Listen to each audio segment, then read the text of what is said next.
Good morning. Today, a winner will be crowned in Group A here at the MODUS Super Series. Canada's David Cameron, top of the table, but can he be caught by either Josh Payne or Gian van Veen of the Netherlands? We'll find out over the course of 15 matches. Matthew Edgar will join me to talk you through them. Good stuff so far, isn't it? Yeah, it's been a really good group, actually. And when we started this group on Monday, we said that there's going to be lots of stories. Everyone's got a different version of events coming into this, and everyone's got their own different story. It's actually gone against what we expected. I think the only thing that we expected that we're seeing is that consistency of David Cameron, which is why he's on the top of the table. Well, let's see the story of Tuesday's action as narrated by Henry Deacon. It was an improved day for Graham Usher. It was 2 wins from his 5 matches, but he's still bottom of the table. He could have made it 3, but he decided to bust the score going for double 5, with his opponent Gary Stone left on 1-4-7. Stone then stepped up to the oche and pinned the finish to stun Graham Usher and to stun us all at the Super Series.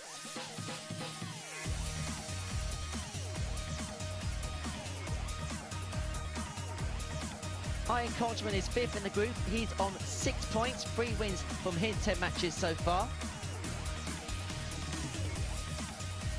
As for Stone, he would pick up 1 more victory from his day. As for Josh Payne, he took out this double 19 double top on an 81 finish. He's still in the race for first place.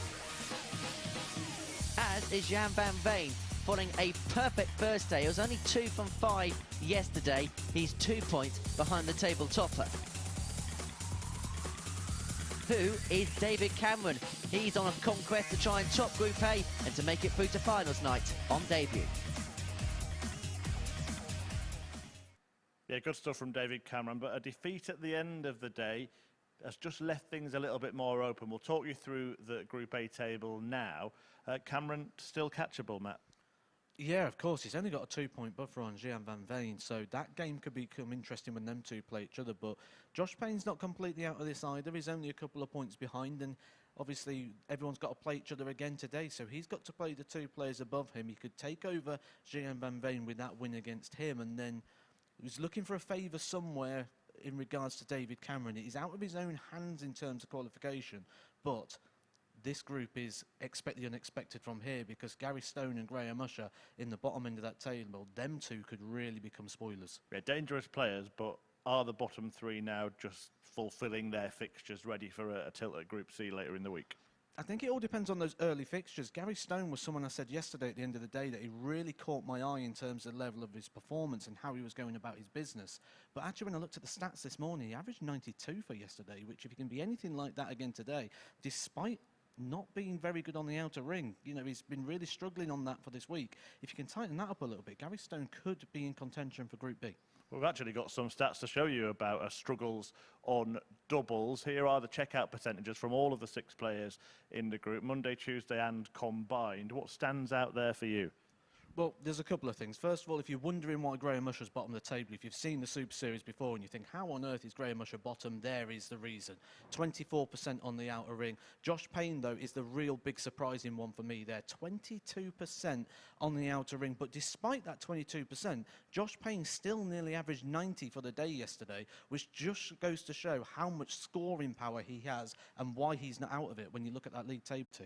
He's got range. He can play with both hands. That's range for you. You see it in his practice as well. You know, he throws some darts with the right, some with the left. I can vouch for this. He can actually throw just as well with both hands. But it's going to be the left he's going to throw with today, and he could be an upsetter. Let's have a look then, see if he can upset Josh Payne, who is looking to aid his own cause while inflicting more agony on Usher. Matthew Edgar will join our commentary, our lead commentator of Henry Deacon, who's ready to guide you through the next 15 matches.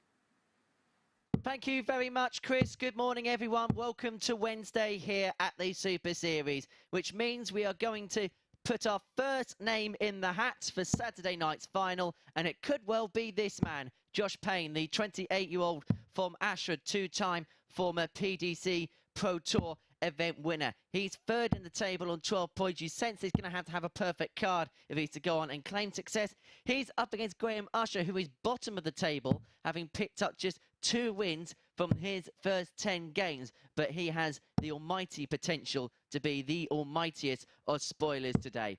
So sit back, relax, and enjoy 15 games of us over the course of the day at the MODUS Super Series. Charlie Corsby is our man in the middle in charge of proceedings. And to talk about this game, we've got to hold and break, but do it at the right time, is Matthew Edgar. Morning, Henry. I think Henry got dressed in the dark this morning. Anyone who hasn't seen yet, get yourself over to Twitter. I'm going straight in with this one. It's on my Twitter, at the Edgar501, if you want to look at this naughty little number that Henry's decided to come in dressed in today. Mace would be proud. I don't think he would. I think if Mace saw you walking with that, he'd probably turn you around and put you straight back out the door. Looks like a DIY job gone wrong. Anyway, 42. What are you expecting to see here as Josh Payne gets off to a good start in the first leg? You mentioned that he's probably got to go through the card perfectly. But that defeat last night in the last game 57. For Cameron has just kept things interesting. If he wins that, you sense that he possibly is through at this moment. Yeah, I think really what we're probably going to find is at the midpoint of the day, we're going to have most of the answers to this situation. Josh Payne opening up against Graham Usher. Then he's got Arjan Konterman. I think that's probably the best start that Josh could have hoped for, staying out the way of the top two. Let them just have their little battles. Let's see if anything opens up, and then he can step in, and 60. It'll be then Josh in his own hands. 50. That's the situation Josh will crave.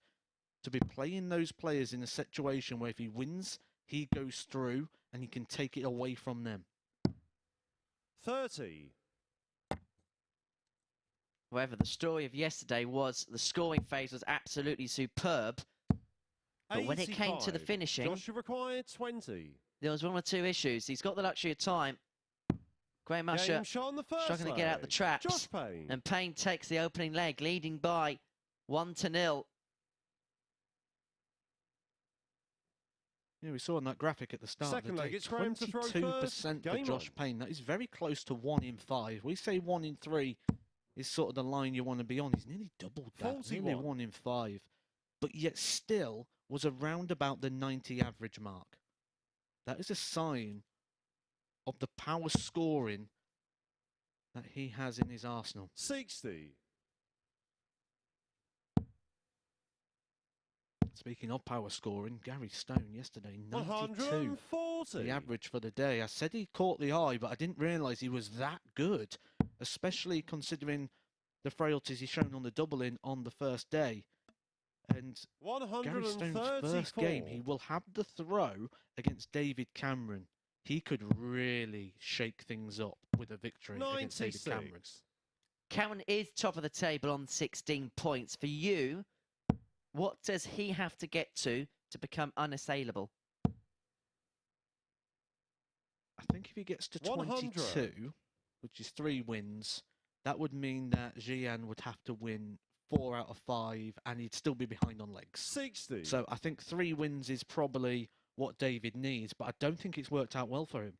He's got to start the day against the throw against Gary Stone. If he loses that, he's then going up against Gian. 40. I don't think the fixtures have worked out well for David Cameron today in terms of the order of them, where with Josh, I think it's the total opposite. I think these are the fixtures that Josh would have wanted and in the order they have came.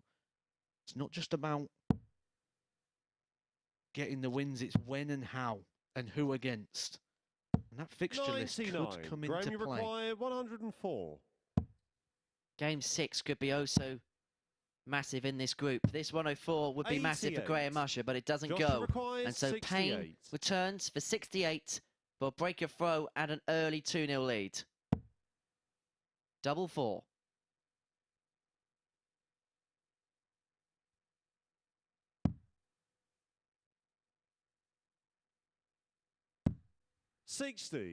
Graham, you require 16. Fancied that after the first start.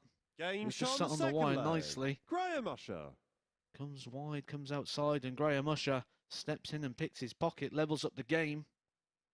And Josh Third Payne, leg, it's Josh to said throw at the first. start, Game on. for him, it's just about wins. He can't at this point be thinking I need 4-0s, 4-1s. Just got to get the points on the board, and then later on in the day we 40. can look into the ifs, the buts, the whys. But for now, if he's going to be in the running, 100. when we get to about 12 o'clock, the first thing he needs is points, because that is the first deciding factor on the league table.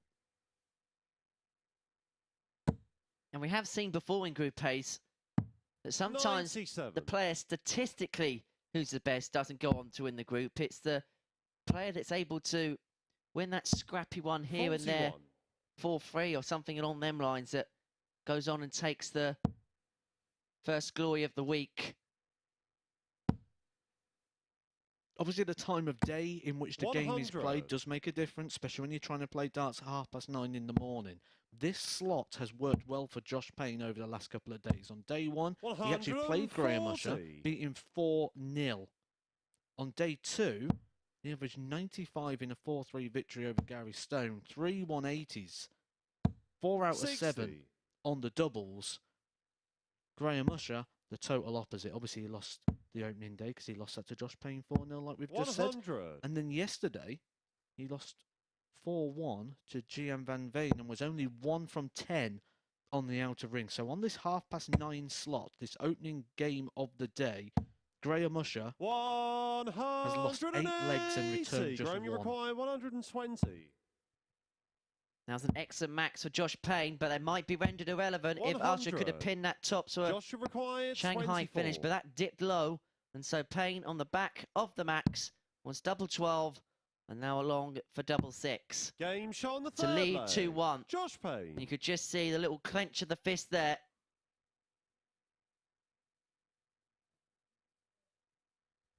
Fourth leg, it's Graham to throw first. Game on. And I was speaking to Josh earlier on this morning, and you just got the sense of 100. focus from him. Yeah, that little fist clench just in front of the body. It's not a big expressive emotion from someone 96. like, say, a Gerwin Price, who's going to run around the stage and throw his opponent off of it whilst doing a flex. But 60. Josh Payne just giving himself a little bit of a physical reaction that he can attach that emotion to. Anchoring. Anchor the positivity. 140. Gives that good vibe when you do the same link, the same movement.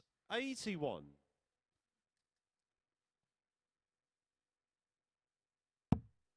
It's exactly the same as when you go to the seaside and you smell the seaside. You want the fish and chips, you want the 128. donuts.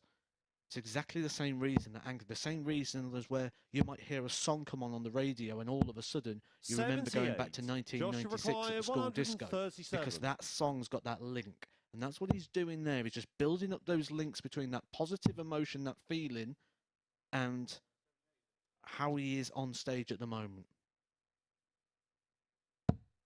89. 1996, yeah, some good tracks then. Bit of Oasis, bit of Spice Girls. We also had a very, very good European Championships. 100. Joshua required 48. For Dylan Skinner.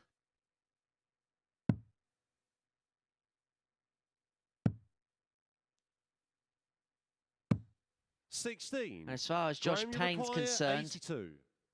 the double troubles happened yesterday, and it could be happening again. 42. Joshua required 32. So double 16 for 3-1. It's now 2 from 10 on the doubles. No score. And it continues to plague Graham, him. you require And it provides 40. Usher with another opportunity at this Game tops, shot on the which fourth he leg. takes Graham to Usher. level this game up at 2 apiece. Let's go back to talking about anchoring for a second. Now, Josh Fifth Payne leg, there it's Josh misses to throw 3 darts at a first. double. He Game doesn't on. come to the board and think, I've just missed 3 darts at the double. Because it was on this stage, in this environment, he goes to the stage, or to the board at that point. 134. He's not just thinking about those 3 darts. It's those 3 darts, the last 3 darts, the 22% hit rate of yesterday. All of that becomes 62. relevant to that moment. Normally, the thing that separates you between those is a little bit of time. Time is something he does not have today. 180. Time is not on his side. So he's going with plan B, which is just 60. pound in the treble 20s and have more darts at the double.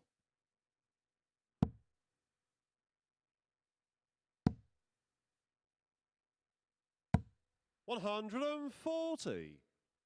93, the average for Josh Payne, despite the 10 missed darts at a double in just 4 legs. That's nearly 40. a leg's worth of darts Joshua he's played required extra. 47. And he's still averaging 93. Changed his mind last minute there to go 7 for tops. And now along for double 10. 37. And that's 2 more missed darts at double for Josh Payne.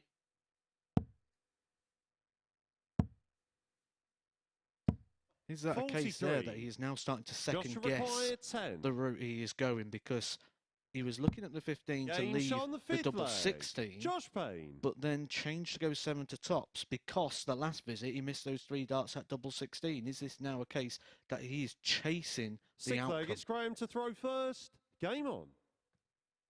And that a player who's in full control of their game would just go straight for it, whereas he's scared to leave certain outshots, as demonstrated on that occasion. Got over the line in the end, though, on the double 5. 93. And that puts him 1 leg away from the match, which is the key factor here. Josh Payne needs wins. Ideally, he needs all 5 today. He needs to go 5 from 5. He's got the capabilities of doing that.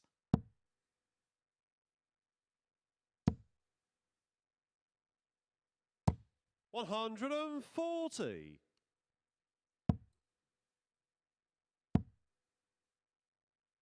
Should have made some 60. sort of bet with Graham Usher today, shouldn't we? We should have said, if you lose 5 from 5 again today, you've got to wear Henry's shirt. It could have been like the forfeit shirt, that one. Although you've wore it voluntarily. 98.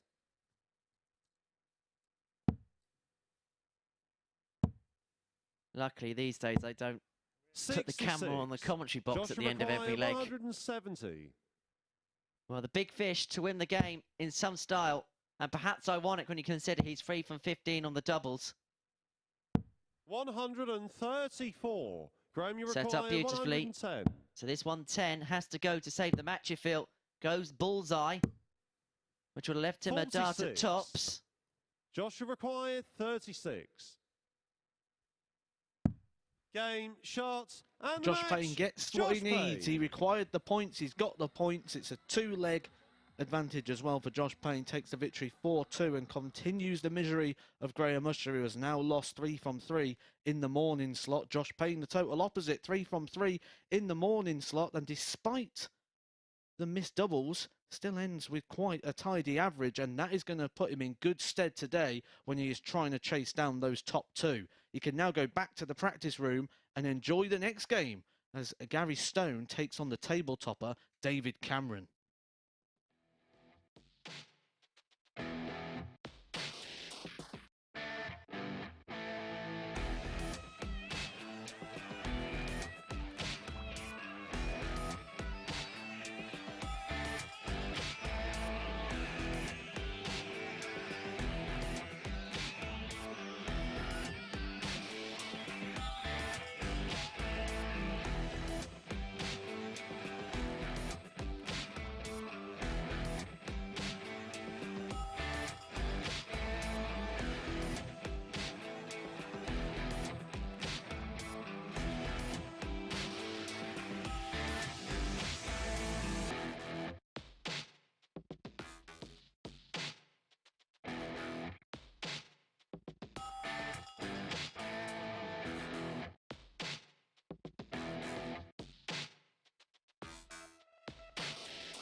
Welcome back. Well, Josh Payne off to a strong start then, a 4-2 success for him against Graham Usher. As you can see there, a decent display from the two-time PDC Pro Tour winner, 93.66 average. A couple of maximums in there for the maximum as well. Graham Usher really has not been at the races yet this week, and he will have to pick himself up to have a good go at finishing in the top 2 in Group C. But right now, it's all about making it to the top 1 in Group A, and Josh Payne has kept himself in the picture, levelling on points with second place Gian van Veen, who is 2 behind David Cameron, who we'll see in a moment. But it really is a 3-horse race for that place at finals night on Saturday. Mentioned we'd see David Cameron next. He'll be playing Gary Stone. Now, interestingly, Gary Stone has been the biggest 180 hitter in this group. Here are the stats from the first 2 days. Josh Payne has added a couple in that first match, as you just saw. But Gary Stone, 20 maximums, and he's in 4th place in the table. He's averaging a 180 every 3 legs. So really super-sized scoring from him. And maybe he's turned things around a little bit, because he did win his last 3 matches yesterday. However, has lost both of his games against his opponent here, David Cameron, getting the better of him 4-2 on Monday before going on to beat him on Tuesday as well by the same scoreline. Now, Cameron would pull 4 points clear of both Gian van Veen and Josh Payne if he were to win this match. But as I mentioned, Gary Stone on that winning run of 3 straight games, hitting all those 180s, this might not be a foregone conclusion. Let's see which way it goes. It's back to Matt Henry and that shirt. I don't know what you're on about, Merv. They said on the dress code when you signed up to it, wasn't it, dress smartly casual? I think that fits the bill. Did you get the different memo to me? I don't know what all the talk's about. It's a naughty little number, that one. Naughty rascal. But to the darts, David Cameron, top of the table. Looking to qualify direct through to Saturday night's final. If he's going to do that, he needs to win the group. Second and third will go through to Group B, which is the best that Gary Stone can hope for. And that's just gone a little bit further out of his grab after that victory in the last game from Josh Payne.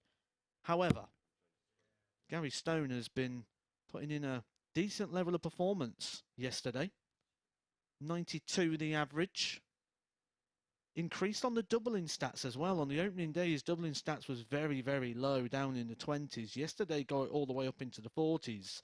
First leg, it's Gary to throw first. Game on. And he mentioned on my way through yesterday that he was looking for a little bit of luck. And then he just decided that he was going to start finding 81. quality darts. Today, he asked for a double fist bump on the way through. Again, insinuated I must be the lucky charm here for Gary. They're going to fly you back to 98. Qatar then, ready for Sunday. Well, if I am the lucky charm, it certainly worked straight away on Gary Stone. 123. I think the big stat here for me is that one that Chris Murphy pointed out at the very start of this match. 20 180s across 2 days. That was 9 on day 1, 11 on yesterday. 140. That is an incredible return when you think we're playing such short format darts. And only in races to 4. 41. In contrast, to give you an idea of that, Arjan Konterman over the 2 days has hit 7. Graham Usher, a player who reached the final of Super Series 1, 6 180s over the 2 days. David Cameron, the table topper, 12. 93. Just to give you an idea of how big Gary Stone hitting 20 180s really is. And not only that, not only is he the best 180 hitter, he is also the most likely to take out 100 plus finish. He has taken David out require 5 170. 100 plus finishes so far. But it is Cameron who has got off to the better start of the 2, leaving 170 after 9. 105. He's got 6 at it, with Stone back on 199.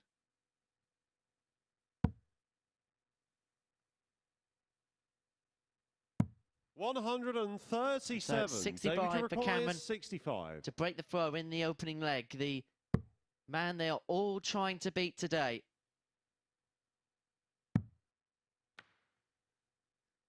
Double six.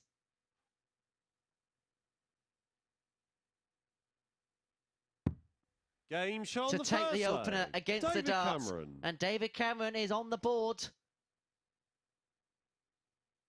Steps back, has a sip of water, Second leg, it's David to and throw reapproaches first. the oche Game to on. start leg two with an opening leg break in his leisure. And if we're talking about clothing items, let's not forget 96. about the shirt Gary Stone's got on, because I don't know whether he got the memo or not, but I think he thought that Marco Meyer was refereeing today. 96. I wonder if anyone's going to wear a little Christmas number as we get closer to Christmas, like a Christmas-inspired shirt. Obviously, when I'm here next, it's going to be Christmas jumper week. Every day is going to be a different Christmas 99. jumper, which I guess Phil Bars is going to be a big fan of as well. But I wonder if any of the players are. We've seen in the past at the World Championships, Peter Wright, Brendan 140. Dolan, both wearing a Christmas-inspired shirt. I wonder if Christmas is going to creep into the Super Series. We should have a tree on the stage. 140. Problem is now, Phil Bars will be setting one up just behind Charlie in the next break. 42. I did hear he had the Christmas playlist on the way in this morning, Phil. Again, when we talk about the timing of the day, Gary Stone has lost his 95. opening game on both days as well. Gary Stone lost 4-1 to Arjan Konterman, and he lost 4-3 to Josh Payne. 96. It does have David a relevance, requires playing at a 71. certain time of day, getting that first game out the way. Double 10 for 2-0 to David Cameron. 51. Gary, you require 127. Well, we saw him get a 147 yesterday. Will the 127 go? Game shot Yes, the second is leg. the answer Gary for the Stone. break back for Gary Stone. And it is one apiece. And you sense that if anyone in the bottom half of the table leg, it's had the Gary to throw potential first. to Game be on. a spoiler today, this man was at the top of the list. Oh, he's at the very top of the list when you look at what he's producing. That is his 21st 180 of the week. He has now got 6 finishes of over 100. The 147 being the highest of the week so far. That went to Gary Stone. 85. He's produced joint the best leg of the week so far, which is a 12-dart leg. If you look at all the numbers, Gary Stone is pretty much top of the 100. list of all those sort of PowerPoint moments. The thing that he's just lacked a little bit is the glue to mould them all together. He's a bricklayer who's turned up to build 42. the house with loads of brick, but he's forgot his mortar. Is it fair to say timing has been a little bit of an 61. issue in certain places? Yeah, and I think some of that as well can come down to the fact that he started slow and he's been just chasing this group all the way through. I would certainly be keeping my 60. eye on him Gary, you going require into Thursday and Friday, 160. because I think that's where he's really going to make a move. He's got 6 and 160, and he may be turning the screw in this match against David 100. Cameron, averaging 98.5. Cameron a shade under 90, and he leaves himself 60 after 12 to take a 2-1 lead in this match. 30. Cameron, who Gary, you requires 60. broke in the opening leg,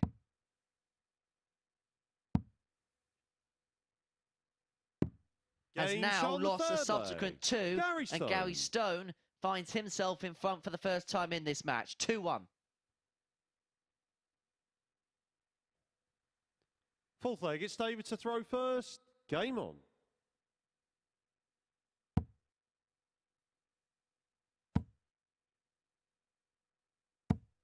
$100. Are we almost getting to that point where I'm going to not be allowed to make predictions anymore? Because I'm sort of ruining the show for everybody.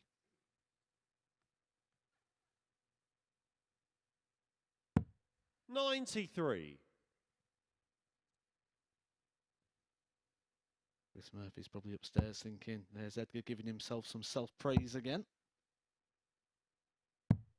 59. Self-praise is the best praise, right? Sometimes the only praise. 60.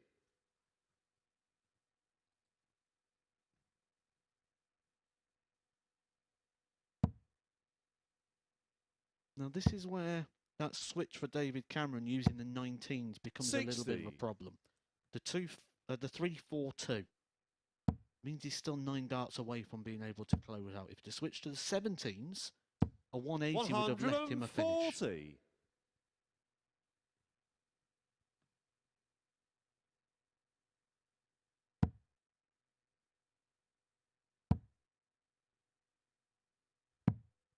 $43.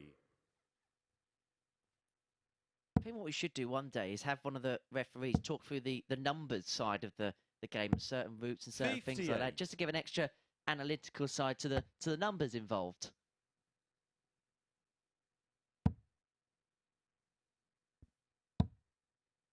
Yeah, there are certain breakdowns that really 97. Gary required the way the 150. game's evolving and the tightness of the games now, and you've got to start thinking of that finishing line of the leg, even within 90. the first 6 darts of David your required your throw. 142. And if you start with that 100 and you need to switch, it has to be a 17 switch. Or if you're going to switch, it's got to be 19 then back over to the 18s again. You've got to make sure you're not 71. leaving that 2 Gary on the requires 60. The 3-1. Game shot. And this really is a good performance for Gary Stone. Stone. 17 darter that time round. 3 out of 4 on the doubles. An average just underneath 94. Fifth gets Gary to throw first. And Gian van Game Veen, on. who plays next against Arjan Konterman. It'll be our 3rd match of the day. The end of the first round of the day will be watching this with 100. quite some interest, because a victory here for Gary Stone would mean he could go level on points at the top of the table. And Josh Payne would only be 2 behind Cameron. 47. So essentially, what you're saying is game on. Very much so. And there was a stage yesterday where we felt and thought that Cameron was going to run away with it. 180. Cancel that thought, because Gary Stone has put Excalibur to the swords. 139. One of the things we said, though, from the very start about David Cameron is we're going to get a baseline level of performance of consistency. And one thing we can say about the other players is they've got 83. higher ceilings. They're able to go above that line of consistency. It's just not easy to beat. That's what we're seeing here from Gary Stone. The average is up by the 97. 96. If people start timing Gary their required performances right against 138. David Cameron, this group could get wide open very, very fast. 58.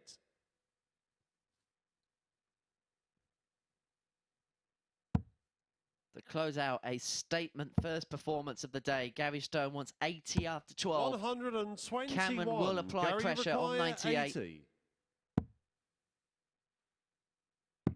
But it is Game, Gary's shots, glory and the match. in their Gary opening game of Stone. the day. A victory for Gary Stone by 4 legs to 1 against David Cameron really has opened things up now in Group A. The race is most definitely on, and Gian van Veen, who's up next against Arjan Konterman, has the opportunity to go level on points with the table topper.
So Stone rolls on at the Modus Super Series. That's now 4 straight wins for the Scotsman after Gary got glory against David Cameron in that previous match. A 4-1 win against the table-topping Canadian and an average of more than 96. But look at that checkout percentage, 80%, absolutely divine from Gary Stone, including that 127 game finish as he won 4-1.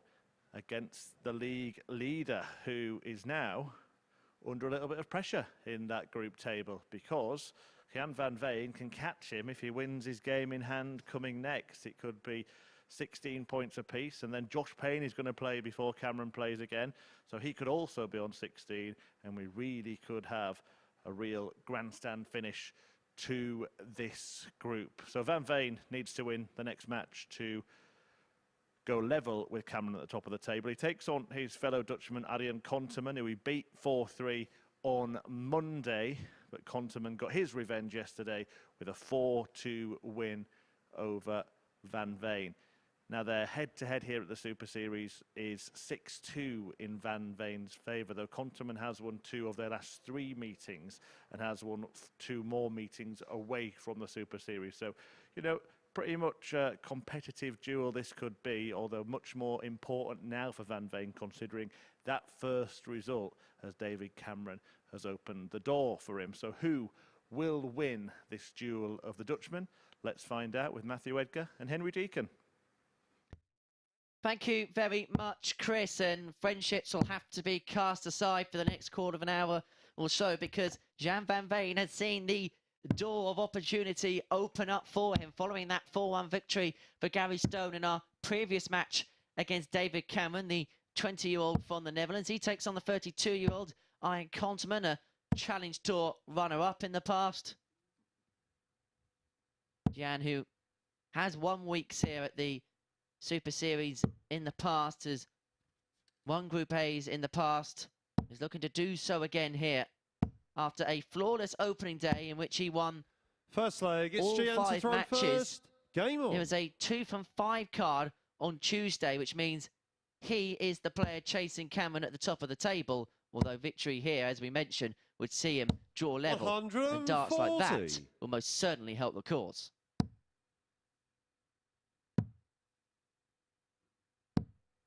42. Yeah, we mentioned that the two have played each other twice already. And both of those games have been tricky encounters for Gian, really. You know, he had that 4-3 victory on day 1. And that one went all the way to the wire. He just sort of stumbled over the line in that. And then he took a 2-0 lead against Arjan. And he reeled off 96.83 average to win that 4-2. Complete turnaround, winning 4 legs in a row. 140. Sometimes when you're playing someone you're quite friendly with, it actually 99. An aura of relaxation whilst having such a determination about you, because the one thing you don't want to do is lose to one of your friends. Is that relaxed nature, though, at this present moment in time, a help or a hindrance? Require 120. Oh, it's help, because you do, like I say, you do not want to lose to someone who you're friendly with. I played in this a couple of months back, and I was sharing a hotel room with Aaron Beanie. And Aaron Beanie, we ended up coming into the same group together. And on day 1, I had my best ever average in the Super Series. 100. Beanie. And in day 2, I beat that average again in beating Aaron Beanie, because I couldn't imagine going back to the room and being in that situation after losing to the player you're sharing with. I believe these two might be in a similar sort of situation. They might be travelling together. Oh, a couple of missed darts there for Arjan. They was very, very close. Gian even having a second look himself. They was literally right on the wire. Well thrown darts. Now, this is not a nice, easy double. Game shot on the first leg. Good Gian van Veen. Confidence there from Gian, and he wraps that one up in 19 darts. Did have to survive a couple of break opportunities there, though, from Conteman.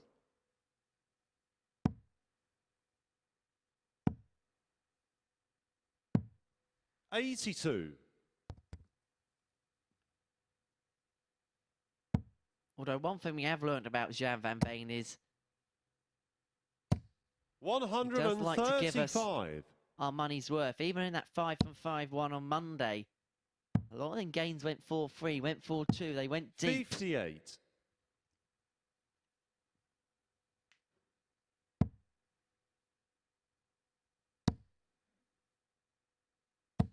123.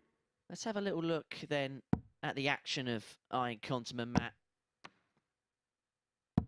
40. Good timing there, just as he had a bounce out there. There's just a little bit of lift in the throw. And that lift's just why you get that angle of the dart. If you see that sometimes it can go in quite aggressively. 73. With the flight sticking up and the point coming down. It's just a bit of an upward motion in there. 140.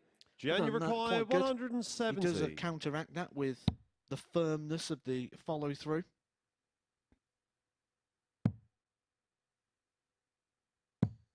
58.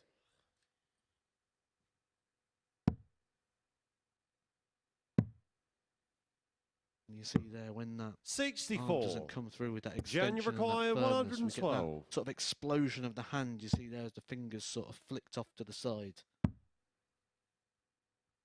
So a double attempt. It's not one that he would have gone for. He was throwing a shot on nice the big second high leg. one to stay out Gian the way van of the Veen. treble.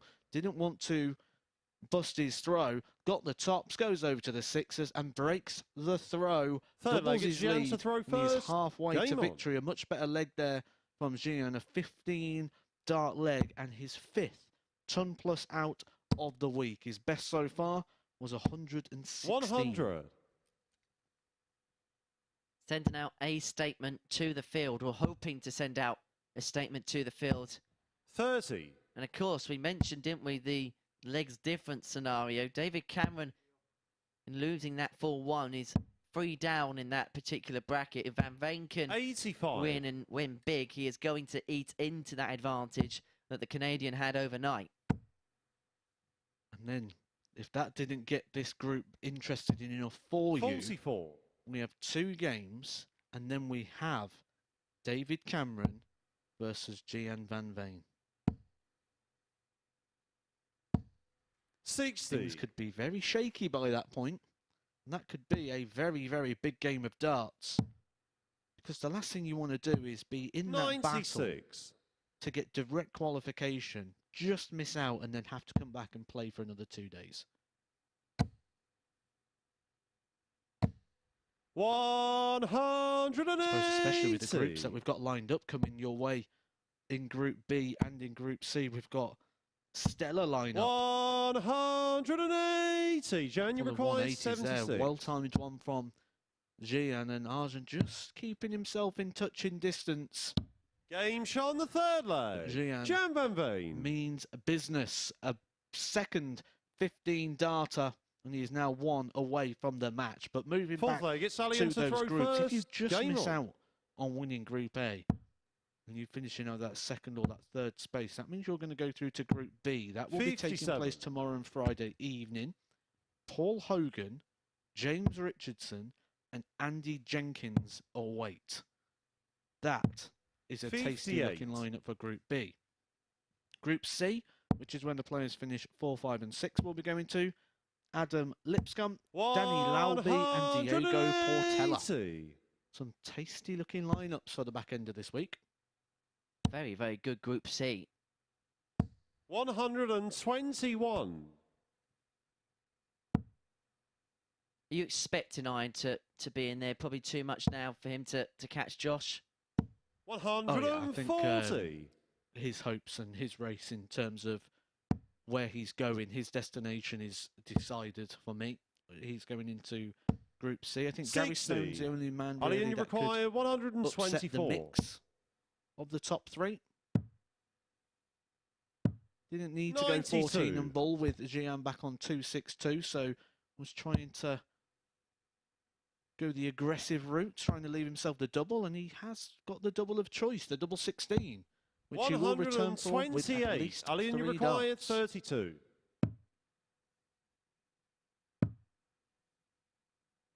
Double 8. Game shot on the fourth leg. To get a leg Arjan back on the Konterman. board. And every leg is vital when we're talking about a group that is as tight as this. Fifth leg, it's Gian Because to Van throw Veen, first. if he Game can on. see out the match in this leg and seal a 4-1 victory, he'd move on to 16 points. 140. And it'd be +9 in the legs difference category, which would mean that if he was then to 140. beat Cameron, he wouldn't just be above him on points, but depending on the margin, he may also be above him when it comes to legs difference as well. 180. That victory may well be coming very shortly because he's kicked off this leg ton 40 max. 44. Meanwhile, for Josh Payne, he's +5 on the legs difference, so he's also going to have to find some big wins from somewhere. 100.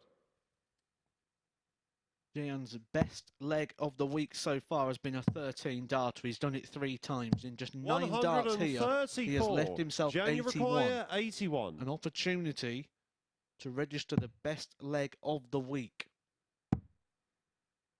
Won't be able to now because he's just left it handy after 12, which means he's got an opportunity to level that 13 darter. Do it for the 4th time. 140. Graham Usher, who's put in Gian 13 required 32. darters 4 times so far this Game, week. Shots, And he and does match. level up Gian van Veen. with Graham Usher on the best leg of the week. 13 darter from Gian van Veen. He had 2 15 darters in there as well. And that will give him a nice little tidy average. But most importantly, it gives him 2 points and it gives him some legs. And that will really shake things up in this group. That's going to make a very interesting game when he takes on David Cameron around about 10 past 11 this morning. But before then, we've got Graham Usher taking on someone who we're expecting to make a little bit of a move today. One of the star performers of the week in terms of all the big power-hitting stats, and that is Gary Stone.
So the first 3 matches here have thrown up 3 results that have set up a thrilling finale to Group A. That title race is well and truly on. We saw Josh Payne beat Graham Usher, Gary Stone defeat David Cameron, and then this 4-1 win for Gian van Veen in the Dutch Derby. An average of 96 for him as well. The players chasing are all coming out with their top level today. 4 out of 6 for the 20-year-old on the doubles. 112 checkout in there as well, and a couple of maximums for the pair of them. But it was Van Veen who got the job done and put himself in a promising position in the table. And let's have a look at that title race, because wow, David Cameron and Van Veen both on 16 points after 11 games, and Josh Payne hot on their heels, just 2 behind. He still has both of them to play, so very much a 3-horse race, and we should get that grandstand finish this week for that place available at finals night on Saturday from this group. Gary Stone, though, has been the informed player over the last few matches. He's won his last 4, and he's back in action now after that significant result against David Cameron this morning. A 4-1 win for Stone, including that brilliant bullseye finish to complete the 1-2-7 checkout. He's playing Graham Usher, bottom of the table, not being himself this week. But in meetings against Gary Stone, he's taking it the distance both times. That 109 checkout from Stone on Monday, and of course, that wonderful 1-4-7 finish yesterday that you saw in the highlights earlier on, when Usher had declined to go for double 5, opting to bust, when Stone then weighed in and made the gamblers gamble backfire. So which way will it go in this one? Usher, as I said, has not been at his brilliant best this week, but will be looking to try and play himself into a bit of form ahead of his Group C campaign on Thursday and Friday. As for Stone, well, he's on a roll. Can he continue? 5 from 5 if he wins this one. Let's get it on. Indeed we will, Murph. Welcome to round 2. Usher up against Stone is our 4th game of the day. And you mentioned in the previous match, when we were talking about players who could possibly gate crash Group B, you said if anyone can break into that top 3, as difficult a task as it is, it could well be Gary Stone. Yeah, it's just, he caught the eye, and I didn't even realise how good his stats was. There was just something about him that was eye-catching, and I guess it's the now 22 180s. The fact First that leg, he's it's Graham to throw first. the most likely Game on. player to hit a ton-plus outshot. He's had the joint best leg of the week, that being a 12-darter. Both him and Josh Payne delivering those, and it's those big power numbers, those big power stats. I said in his last game, he reminds me of a bricklayer who's turned up with a load of bricks and not enough mortar to build his 134. But if he can start getting those bits that just gel it all together, just too many loose visits of 41 or missing a big number, that's the thing that's let Gary Stone down in this, not the top end of his game, because that is certainly there. And if he can just find those little bits that gel him together, he could quite easily win one of these groups, whichever one he goes into, Group C or 96. Group B. I say that because I'm not convinced that Gary Stone misses out on Group B 60. qualification. I think he's potentially still in a position where he could steal one of those places. 125. Gary, you require 167. Well, Usher's come out the traps firing in this one, leaving tops after 12. 60. Graham, you require 40. Game shot on the first Fires leg. in a 14 Graham darter Usher. to start. And I don't know about you, Matt, but you just get the sense that maybe one Second result leg, it's and one Gary to throw performance first. could Game just on. kickstart Graham Usher into life a little bit. I think what's going to kickstart Graham Usher into life 100. is when he walks out that door today. I think that is the start of us seeing Graham Usher. Because as soon as he walks out that door, he leaves Group 83. A behind him. And then it's all fresh start, what's forward, what's in the future. And Graham Usher, I think, is in has 81. that sort of explosive ability. You mentioned about when he hit that 9-darter, he was running around about the sort of 75 average at the time. 62. Produced a 9-dart leg. He reached the final of Super Series 1, losing to Conan Whitehead. He has all the ability and he has it all there. 180. It's just you can get caught up in a habit of when you're losing just becomes a habit, and you just continue to do 60. so. Gary, You're you trying to require break 140. the mould. He will break the mould the second he walks out of here today. And we saw 100. in the first week here in Porto, Kieran Tierney finished bottom of the table in Group A on 6 points, got himself into Saturday's final, and then went on to pick Gary, up the jackpot. require 40. Game shot on the second Meanwhile, leg. Gary Stone wins the second leg to level us up at 1 apiece. So all with throws so far. My mind works in Third leg, it's peculiar Graham ways. to throw first. Game on. And you say Kieran Tierney went to pick up the jackpot. I've just got this image of him trying to lift up Adrian Lewis. 140. Which would be a bit of a mismatch on the lifting scale there for Kieran Tierney. 140. A bit like a butterfly trying to fight a lion, really, isn't it? 85.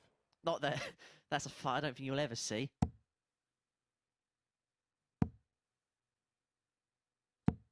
81. Have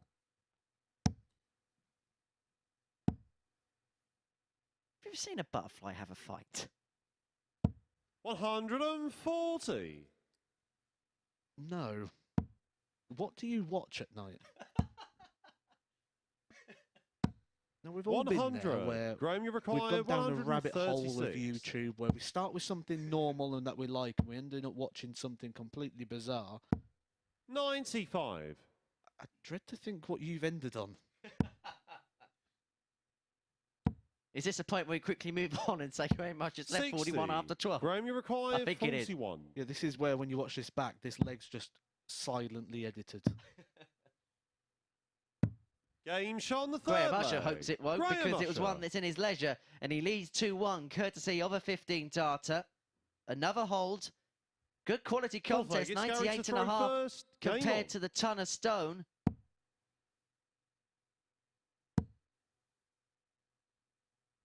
$140. Just to remind you, this is the Graham Usher that is apparently bottom of the table. Well, I don't say apparently, he is. He is bottom of the table. 140. Now, Gary Stone might be looking a place in Group C. 140. And we've been telling you for the last couple of days that these two players are a lot 100. better than what we have been seeing. This is what they are capable of. 100.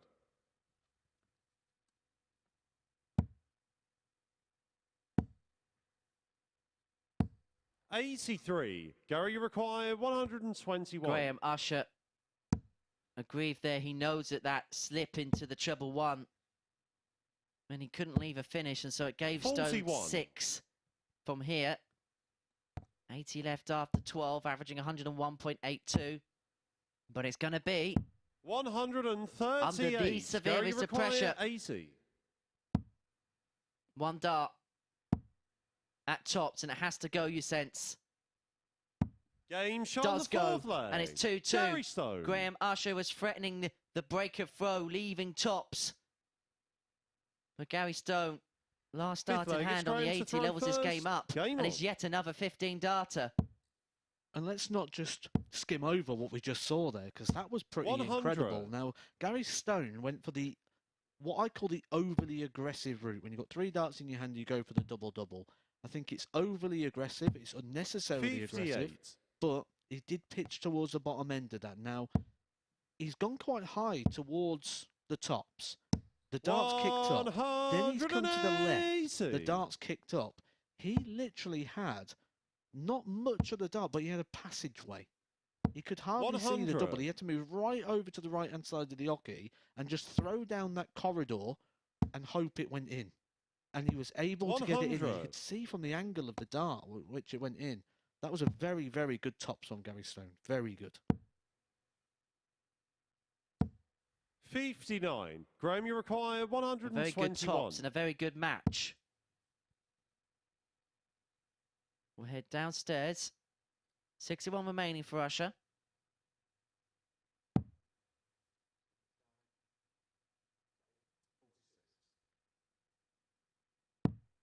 $89. Needs himself on double 16 after 12. And this is what Usher's kind of done all game long. Even if he hasn't won the leg, he's left himself on a double 100. or with a Graham, combo you required 32. after about 12 darts. Game shot on the 5th leg. I think Graham the one thing we could Usher. have predicted on that 1-2-1 from Graham Usher was he wasn't going to be going 11 bull. He turned down a dart yesterday at the 6th double leg, it's 5 Gary to throw against first. Gary Stone, Game and on. Gary Stone took out the 147. That, for me, 81. isn't just moment of the group, moment of the week, moment of the month. That goes up there for me 83. in the top 3 moments of the year. Top 3 moments. 137. Well, you can't make a statement like that without me asking, what would you put it up there alongside? 60. Well, the James Richardson 180 is going to go in there. When you got the 2 in the treble 20, missed by a mile, and then it's flicked in and went into the treble. 60. And it leaves one spot open for, I mean, it might even be your shirt. Definitely not that. 58. Okay, we now have the new moment. Henry smacking himself in the mouth with the microphone. 180.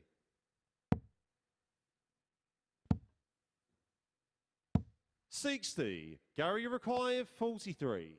Well, that's the top 3 completed. Gary will be hoping he gets to 3 legs completed. 27. He's still in the mixer. If he can get some points registered on the board, he's certainly producing the performance. 96.43 average in his 4-1 100. victory over Gary table requires topping 60. David Cameron. Game shot on the He's 6th leg. averaging Gary the Stone. mid-90s again here, but he's going to need to find a breaker throw against Graham Usher. A Graham So Usher the who final is leg, it's Graham to throw producing first. Game on. what we expect from Graham Usher. 135. We mentioned at the top of this game that maybe one moment, one performance could be the kickstart to Graham Usher's week. This could well be the one because 140. Gary Stone is he's kind of been around this level all week, hasn't he, Matt? 45. When we look at the power numbers, yes.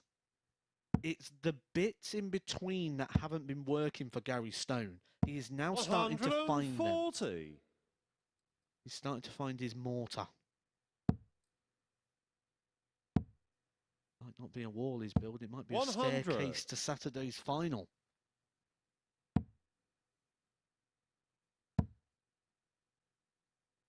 $140. And we've been speaking about the improved performance for Graham Usher, but Gary Stone has 81. left himself Gary, you require on 81 after 9 against the darts to win his start. Well, yesterday we saw Josh Payne hit a free first dart on the 81, and then went double 19, double top. But Gary Stone Game, goes double shots, 18, and double the 12, match. and it is the Gary same result Stone. as that for Josh Payne. And the result for Gary Stone is a 4-3 victory. He beats Usher in a last leg decider once again. And so Gary Stone gets a better Graham Usher 4-3. We're going to return to the race for top place after this short break when Arjan Konterman takes on Josh Payne.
This is the MODUS Super Series.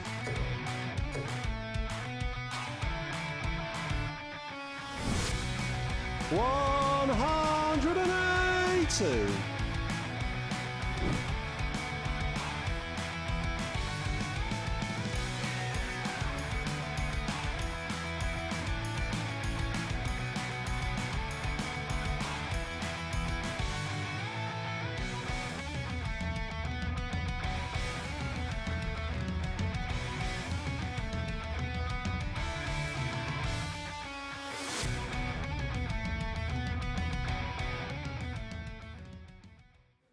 Yeah, and the MODUS Super Series is, of course, free to view anywhere in the world on YouTube, here in the UK on Sporty Stuff TV. And it's also free to attend. If you want to be here in our purpose-built venue in Portsmouth, then tickets are available for free from dartshop.tv. Right, back to what's been going on today. And Gary Stone has just produced a second straight victory of the morning, a fifth straight victory of the week, and a third 4-3 win against Graham Usher this week. And Usher did improve his level, didn't he, in that one? 96.73 the average, but that was superseded by Stone, who averaged almost 99. Both players hitting precisely half of their attempts at doubles, but Gary Stone getting over the line with that 81 finish in the last leg decider. And that means that the Group A table looks like this ahead of Game 5. Gary Stone maybe still does have a chance of making it into Group B. He could carry on this role and maybe, just maybe, pip Josh Payne, Gian van Veen, or dare I say even David Cameron at the post, because it has been an interesting set of results at the start of the day, meaning that if Josh Payne wins the match that we're about to see, there will be a three-way tie at the top of the table. He takes on Arjan Konterman of the Netherlands. A pair, of course, have played twice already this week, and Josh Payne has won twice already this week. A 4-0 win on Monday, finished with this 98 checkout. It was a little bit more difficult yesterday. It went the distance, Payne winning it in a last leg decider, leaving Conteman still looking for his first win over the former UK Open quarter finalist, who's looking, as I said, to pull level at the top of the table. It would be a three-way tie. Let's see if he can do it in the company of Henry and Matt. Thank you very much, Chris.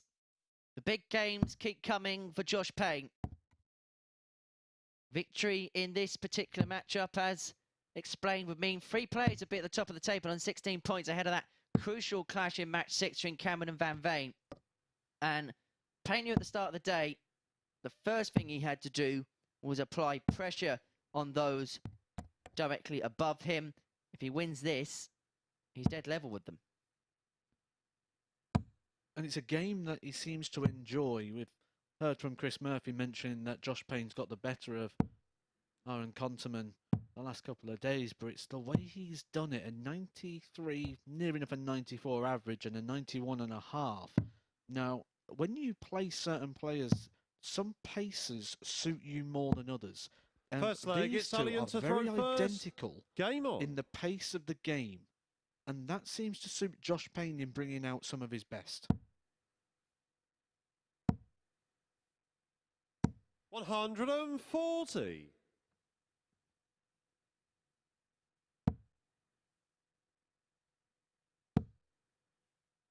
They are very similar, aren't they, in that 140. rhythm and that approach.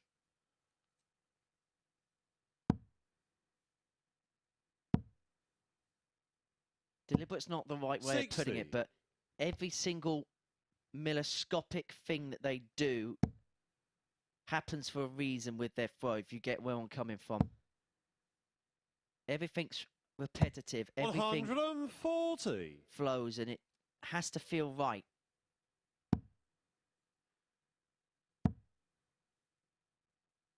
That's 60. more so with Arjan when you talk about like the throw, because if you look at the arm, we've got a slight angle from the elbow to the wrist, but then that line is regained by the wrist bowing and bending. 93. Now what that's going to do is that's just going to cause a little bit of a flick.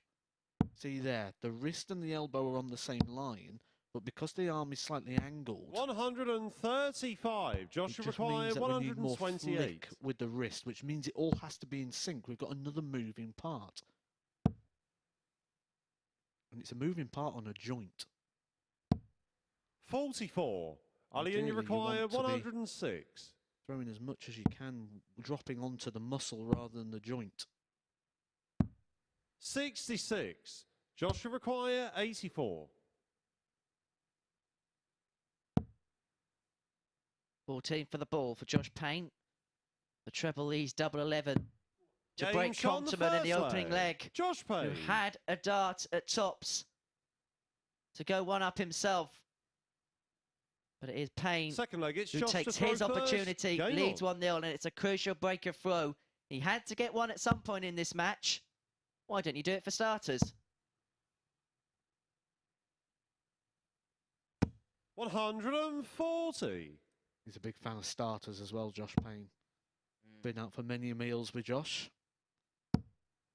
He likes a few courses, a few helpings. 99. Yeah, big foodie is Josh. 100. Suppose you have to be if you want to feed the amount of muscle he's got on his frame at the moment. Although he was telling me he's actually lost a little bit at the moment. He's lost a little bit 85. of weight. Reckons he's not training as heavy at the moment, but I'm not sure I fully believe him.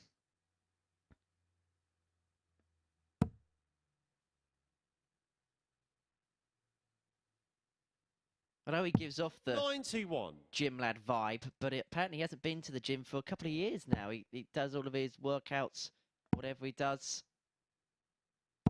100. There is a bit of Josh running or require something like that, but 170. we'll talk about it a bit more in the next leg because it's an important issue I want to talk about a bit more in depth. But Payne here, 6 starts on 172, 98. double the advantage. 72 left after 12. Conteman back on 217. 140. Josh That ton requires 40 72. piles the pressure now on this 72. Another one of them. Leaves them a dart at tops. 52. The target Conteman missed in the Ali, first you leg requires is one that 77. Payne misses in the second. And now Conteman's going to get his go at the Game red shot on the bit, second and he leg. takes full Arjan advantage of it, Konterman. and he levels up at one apiece. The story of this game is the player with the darts missing one at tops Third leg, it's to Ali win to on throw throw, first. and then Game the on. opponent breaking.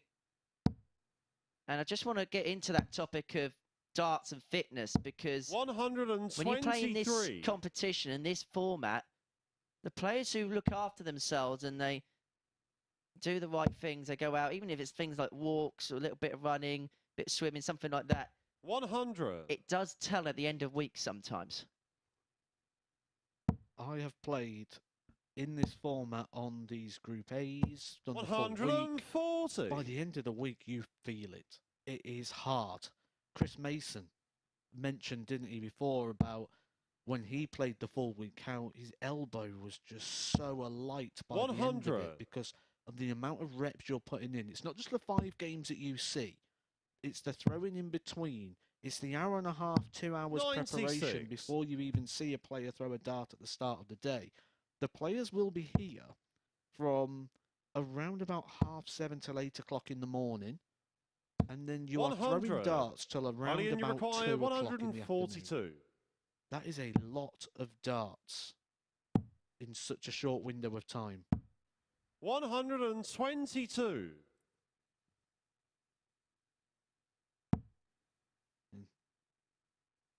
Conteman is probably now starting to find his best darts. 59. Ali, and 103 you the require average at the 20. moment, and he is a double 10 away from a Game shot on 13 the dart third leg. leg. Ali and Conteman.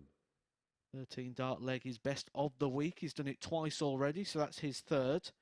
We're just waiting for someone to have one Fourth of leg, those it's Josh to real throw first. Game on. low visit legs, aren't we? We've seen a couple of 4 visit legs. Josh Payne with 1, Gary Stone with 1 on 12. That's the best we've seen so far this week. Everybody else is recording 13 darters. 57. Multiple 13 darters. That's the third one for Conteman. We've seen Van Veen with 4, David Cameron with 2. 100. Graham Usher, bottom of the table, 4 13 darters. 12 is your best. 140. And interestingly, when you look at the stats for this series, of visits within 4 less, well, we haven't seen a 9, so there's not been any done in 3, but 140. only 2 10-dart legs in the 5.5 weeks so far. You would have thought maybe that figure would have been higher. We did see one last week. 42.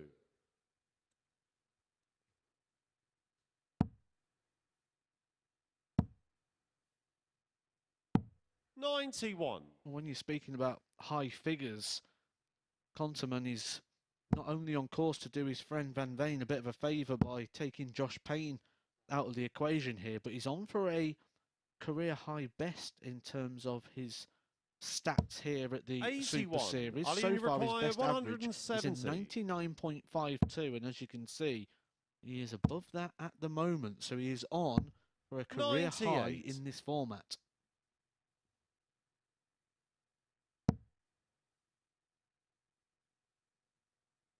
And Josh Payne averaging 92 himself.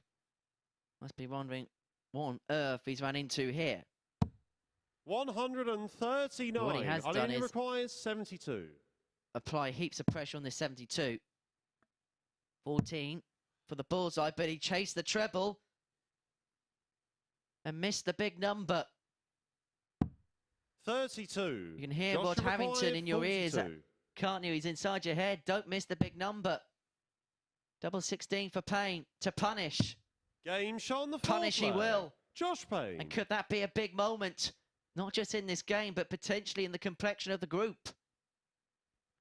I Fifth like leg, that it's from Arjan Josh. to throw From first. the Game on. moment that big 14 was missed, you could see Josh in the background. That was the moment his preparation started. 100. Not when he hit the oche or on his approach to. The moment he knew he had the opportunity, his preparation began. And he just stepped up and executed 53. perfectly. Straight in the single, straight in the double. Doubling's been good in this game. 2 from 3 for Josh, 2 from 4 from 99. Conteman.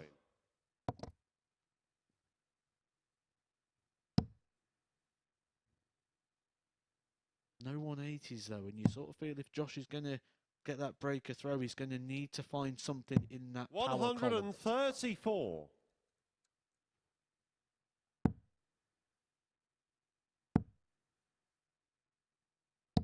132. 93.66 in his opening victory, 4-2 over Graham Usher. He's averaging 93.65 in this one, so he's going to a good level today. That sort of 58. level you would Ali, you normally say is require enough to give you that 170. competitive opportunity to potentially get those 5 wins that he needs. 98. And what you're doing playing like that in this format is you're saying to your opponent, well, you're going to have to play some good stuff to beat me.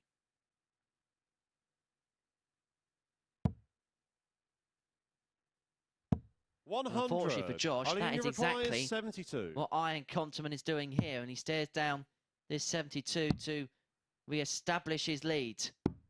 60. 2 darts come and go. Joshua require Payne returns 156. for the 156 for a breaker throw. 3-2 lead, but it won't go. Sometimes as commentators you 80. can get accused of Ali, you overselling require something. 12. When we say about the level of performance Game that shot on the fifth Conteman leg. is finding Ali here, and Conteman. remind you that this is potentially his career best performance. 99.52 is Sixth the leg, best it's that he Josh has to throw produced first. Game in on. 60 matches in Super Series history.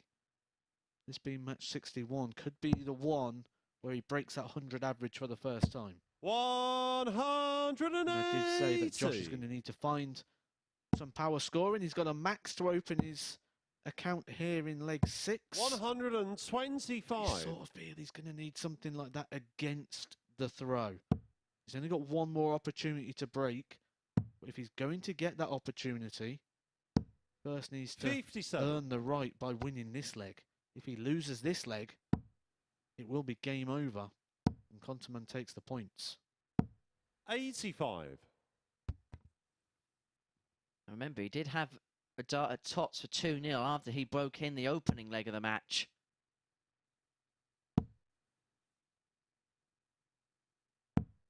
58.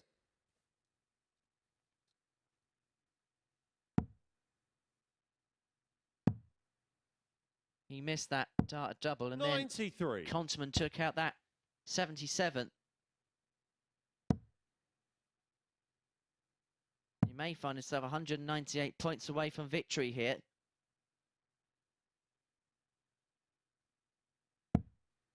Well, that's a big last treble. Huge last treble there for Josh Payne to leave himself on a finish. But Conteman's going to leave it handy. 64. Joshua You won't be happy with that. 128. You open with a treble 20 and then you get 4 points with the next 2 darts. He's took himself from really being able to leave himself on a handy finish to the 1-3-4 where he's going to need to be perfect. Even if he could just stayed straight, he would have been able to have just had a 1 treble combination to leave the ball. And he's still hunting. 102. Finding. Joshua require 4. Excellent recovery there after 3 very wayward darts. Pressurises this for Josh. He's got 1 dart left to level it up. 2. Well, Conteman is coming back for the match.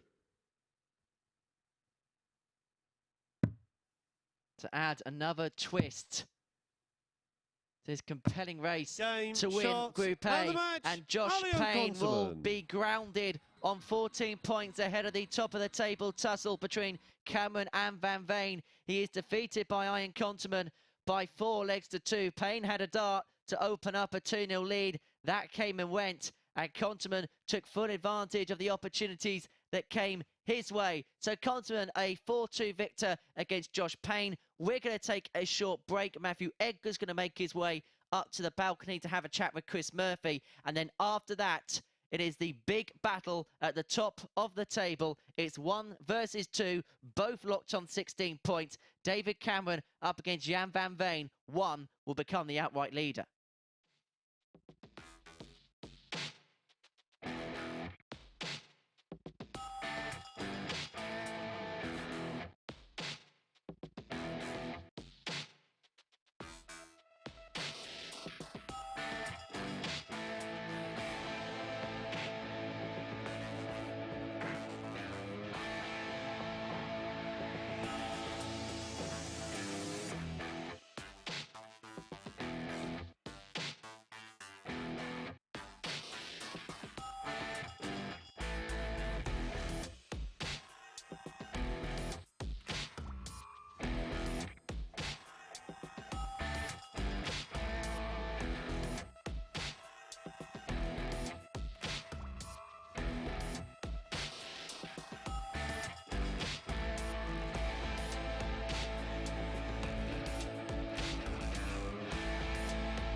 Welcome back. Matthew Edgar has joined me to sum up the action across the first 5 matches of the day. We'll start with the last one because Josh Payne has been beaten there by Arjan Konterman. Does that see him ruled out of the race for the top spot? I think so. I mean, I think mathematically it's not, but I think realistically it is, especially with the legs column the way it is. But Conteman there just really timed a good performance there against Josh Payne. Josh Payne was looking good throughout that game, but nearly a career high average there from Conteman, and it's all about the timing and when these results come, and he's put in probably the best what we've seen from him all week. Yeah, really good performance from Conteman, playing really for form to take into Group C realistically. But if we have a look at the Group A table, that might not be the case for a certain Gary Stone. Well, I did mention at the end of yesterday that Gary Stone is catching the eye, and he's caught the eye today. 2 very good averages, 2 very good games. The 180s, the tumpless finishes, the best leg, all those key stats Gary Stone is literally running away with at the moment. And I would not be surprised to see Gary Stone push himself into one of those Group B contentions, especially because he's still got Josh Payne to play. Yeah, the important one, though, right now is the race for top spot. You just saw there Gian van Veen and David Cameron tied on the same points at the top of the table, and they're about to play each other.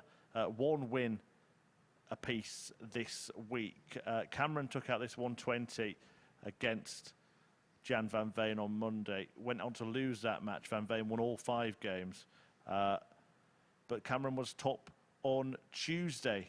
So we saw both players kind of flip-flopping in top spot. And this one will decide who is there with just 3 matches left to play. Yeah, and I don't really think there's much we can add in terms of the direction of this result of this game. I think this one is going to come down to who just produces it here.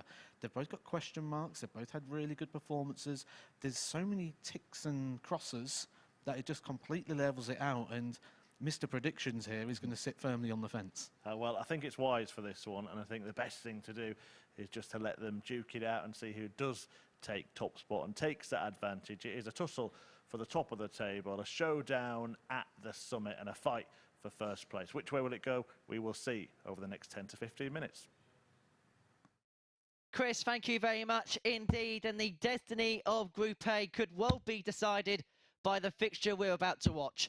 David Cameron up against Gian van Veen, both locked on 16 points at the top of the table. The victor will move on to 18 and will move 1 step closer towards qualification for Saturday night's finals. That defeat for Josh Payne in the previous match could put pay to his chances of making it into the showpiece, at least via this group anyway. He may get a second chance, or will get a second chance if he doesn't qualify. Or whether it be Group B or Group C, that could be a bone of conjecture now with Gary Stone on the charge. But our full focus is the game at the top, and before a huge gamer show of respect between Mrs. Cameron and Van Veen, it is a Canadian that gets us underway.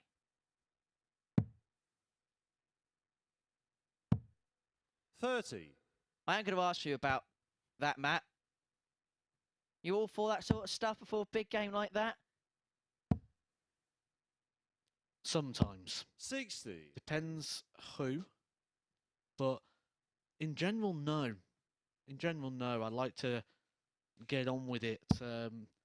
I mean, sometimes there's certain things that can be, what was 60. It, a wolf in sheep's clothing.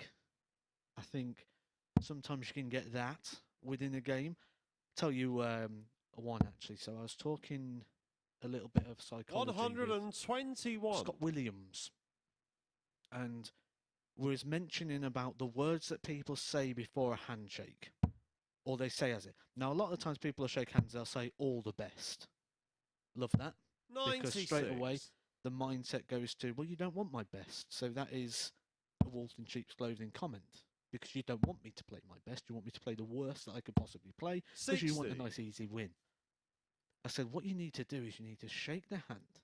You need to look directly into your opponent's eye and say, good luck. It's a total opposite vibe. It is basically saying 100. to them, well, first of all, you're using the expression look. And then it's good luck. Good luck trying to beat me. That is what you're essentially saying in that situation. It's fantastic. And then, 100. the next time I played Scott Williams, he looks me straight in the eye, shakes my hand, he goes, good luck. And I was like, you've just used my own trick against me. Did he win? I can't remember, actually, to be fair.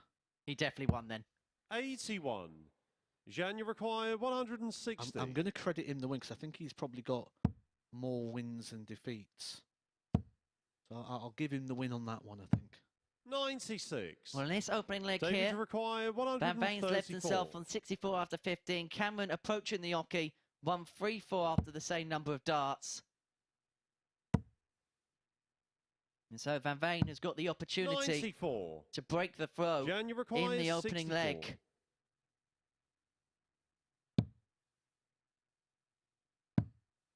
Double 16.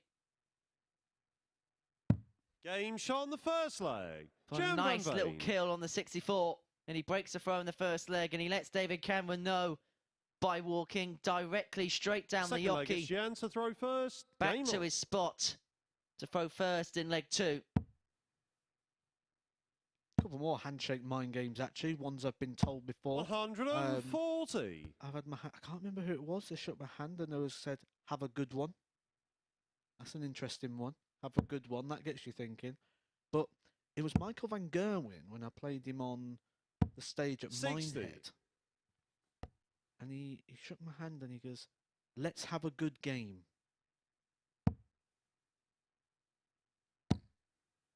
Let's have a good game. 97. That's so dismissive of anything. It's just, let's just make this look good. You know, I felt like Rocky Balboa, you know, when Mason Dixon goes up to him before the fight and he's like, 58. I'll make you look good, but, you know, if you try anything, I'll just get you off there. I felt like that.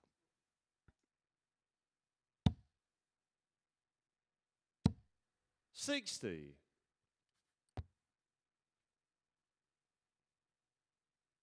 David Cameron has not shown up yet, so whatever Gian van Veen said in that embrace may have just knocked him out of 100. his stride very slightly. Killed him with kindness. What would your approach be? What would you put forward in your handshake material? 58. 'Cause that's where the game starts.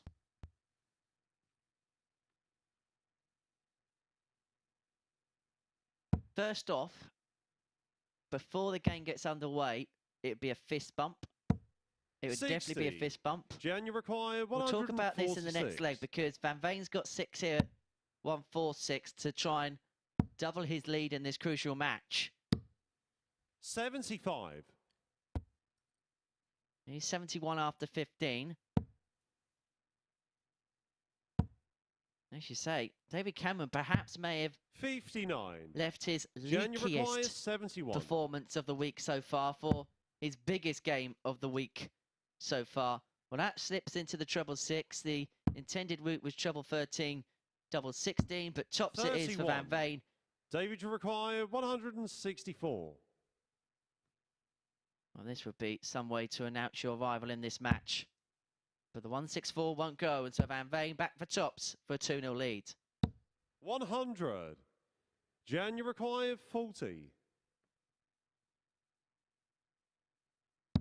Game shot on the second leg. Which is duly Gian van done. Veen. 2-0 Van Veen. Now, let's go back then to the kidology. So, Third leg, it's David to throw first. Game on. fist bump when the referee says game on. No handshake, just fist bump. Because you know they're not I mean business. 76. Do all the handshakes and whatsoever when you first see them. Do that when you go on stage. Be nice and respectful there. Have a bit of a laugh. But then as soon as you throw a dart, whether it be a practice dart or match dart, I mean business.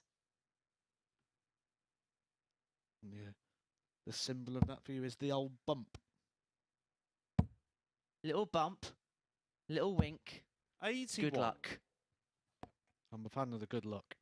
The good luck's the way forward. I think David Cameron might need a bit of luck today because it's not going for him, actually. I've just been having a look back through 60. his game this morning with Gary Stone. He only managed 3 darts at a double in that entire game, and he's not had a dart at a double or been close, really, to getting a dart at a double in this game against Gian van Veen.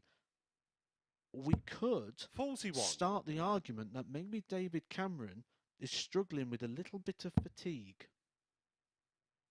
Now, I did mention the other point, and Is jet lag 140. possibly a factor in this event for players from North America? Now, I know for a fact that Danny Lauby travelled in yesterday. He arrived in the UK yesterday ahead of his go here at the Super Series tomorrow. 38. He's losing the line. David Cameron is losing the line regularly now. 76, 81, 41, 38. When you start 81. to lose that vertical line, this is a sign of fatigue. This is a sign of that release being off. David Cameron is struggling. 105. Gian, you require 120. Van Veen is just taking full advantage. He's just picking up the crumbs at the 60. David, you require end of the trail. 160.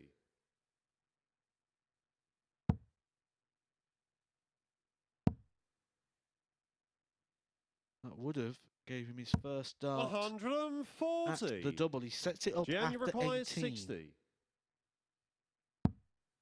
You're going to be setting up a double after 18 darts with the throw. You're going to have to be watching your opponent throwing at the double, which he's refusing to do. He has his back to the board. He's waiting for the call. Gian van Veen. And it is not the news he was hoping for. Gian doubles the break, moves himself one away from the match. And that leg difference of David Cameron is about to get gobbled up, because every leg that Gian's putting on his column, he's taking one away from David Cameron, and he's doubling up on legs. 140. Gian van Veen could be one step closer to Saturday night's final, and of course you can join us for it. Dartshop.tv, the place to be for your complimentary tickets 59. for finals night, and you can get tickets every single week up until Champions Week at the beginning of February on that website. And whilst you're there, if you fancy heading to the World 93. Seniors and a trip to the tavern, you can also book that. Christmas is coming, and you never know, could be a nice little present for someone. As Van Veen looks 82. to gift wrap this victory. He's 268 points away from doing it, and you sense he's probably got a bit of time. It's almost a shame you're not here on Saturday, because we might have had a good attendance to come and see that shirt. I'm not here Saturday because I actually want people to turn up. 81. Gian, you require 170.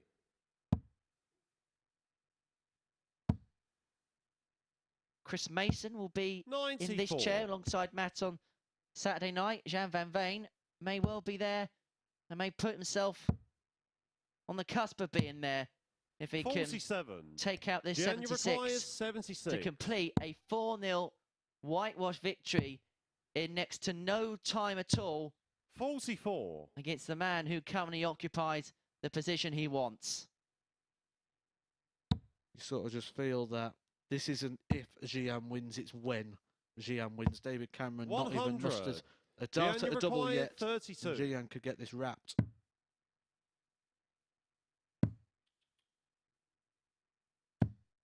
No score. David, you require 132. Not if, it's when. David Cameron nowhere near the ball or the 25, so Gian gets another 3 darts to get this wrapped up, not in style, 62. in a scoreline. Gian, you require 32. Double 16 Game, for shots, GVV and the match. for a Gian 4-0 van Veen. victory against David Cameron, which puts him to the top of the table on 18 points, and perhaps just as significantly as well, that 4-0 win means he's on a plus 13 legs difference. It's crashed Cameron's down to plus 7, and so Gian van Veen is now the man to beat at the top of Group A. The place into finals night for this group is very much in his hands, courtesy of that win. We're going to take a short break. It's going to be a battle between the bottom 2 players in this group when Arjan Konterman takes on Graham Usher.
Welcome back. Well, Gian van Veen, GVV was more like a HGV there, wasn't he? In crushing Cameron 4-0 in the match before the break. In a tie at the top of the table, David Cameron simply rolled over. Didn't get a dart at double in the entire match. Van Veen was able to breeze to victory in it, a 4-0 success. And he goes top of the table himself. We will get confirmation of that. And he is now back to the top. Remember, he led after Monday, Cameron led after Tuesday, but now it is a 20-year-old Dutchman who recently, of course, reached a Pro Tour final back in pole position. It does look like a race between that top two, but it's in his hands now. Josh Payne still with an outside opportunity. Gary Stone hot on his heels trying to get into Group B, and Arjan Konterman and Graham Usher. The bottom two, they're about to do battle. They played better in their last matches, so more on that in a moment. But here are their previous matches against each other this week. Conteman getting the job done with that 72 out to win their meeting on Monday. But the tussle on Tuesday went the way of Graham Usher, who averaged 96.73 in his last match, a defeat in the end to Gary Stone. And Conteman was at a similar standard in his victory over Josh Payne last time out. So if they can carry that on, this really does have the potential to be a high quality encounter. Let's see if it is with our commentary team, Henry and Matt. Thank you very much, Chris. Graham Usher, on the back of that defeat against Gary Stone, probably played his best darts of the week in that game. And he's one of those players, Matt, that can churn these performances out one after the other. When he gets himself to that level, he's very capable of staying there for long periods of time. Yeah, I've made a prediction, like I have all week. It looks going right-handed now, look. Switched over to the right hand. Now, I think this is where Graham Usher turns up. I think he produces in this game. I think we see a good performance from Graham Usher. First leg, it's Graham to throw first. Game on. It will be intriguing to see what the odds compilers will make of Graham Usher's odds in Group C. He could represent some value, depending on whether 96. They base it and judge it off of what we've seen so far this week, or they give him the grace of his brilliance in this competition over the last 2 years.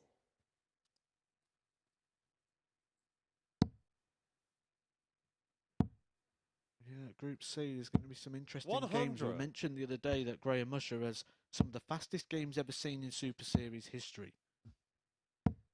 43. That could be under threat because in that Group C is Daniel Albie. That's going to be two players that love a little bit of tempo about a match. 134.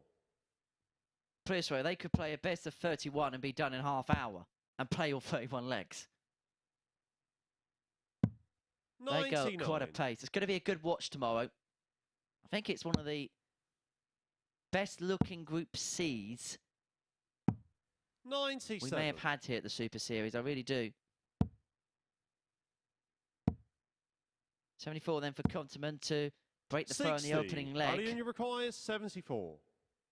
And maybe for once in this week of Matthew Edgar's game shot on the first leg. World Cup of correct predictions. You maybe get one wrong because that was a bit of a struggle the first leg for Graham Usher. The complete opposite for Conteman, who breaks the throw within 15 quite comfortably as well to lead by a leg to nil. 93.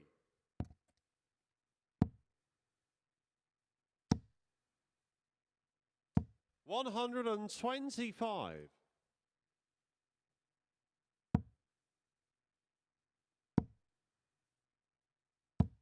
140.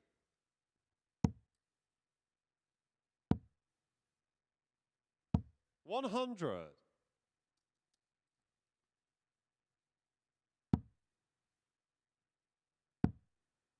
Moves across to the 18s. 58. Trouble there. Would have left him on a finish. The big fish. 100.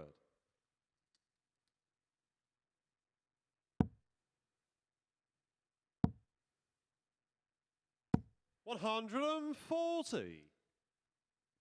Now 140 leads them 70 after 12. 136. Alina requires We've been 70. speaking about the quality of most players. I feel like we're underplaying the sort of darts that Arjan 62. Konterman is Graham, you producing require today. 40. But those two misses on the Game double shot on the eight gives second Graham leg. Usher an opportunity Graham to Usher. break back in 13. And that's exactly what he does to level this game up at 1 apiece. But Arjan Konterman is playing Third some leg, it's good Graham stuff to throw today. first. Perhaps a little bit under the radar.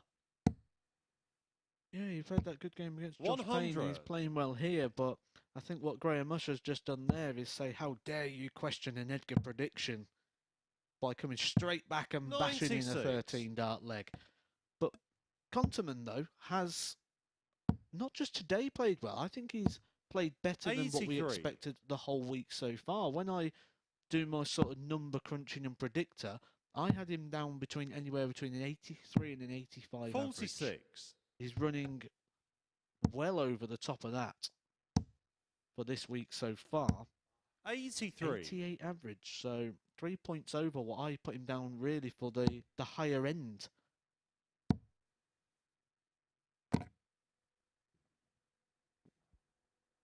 Now, we're just having a look to see whether that touched or not. 140. And it did just.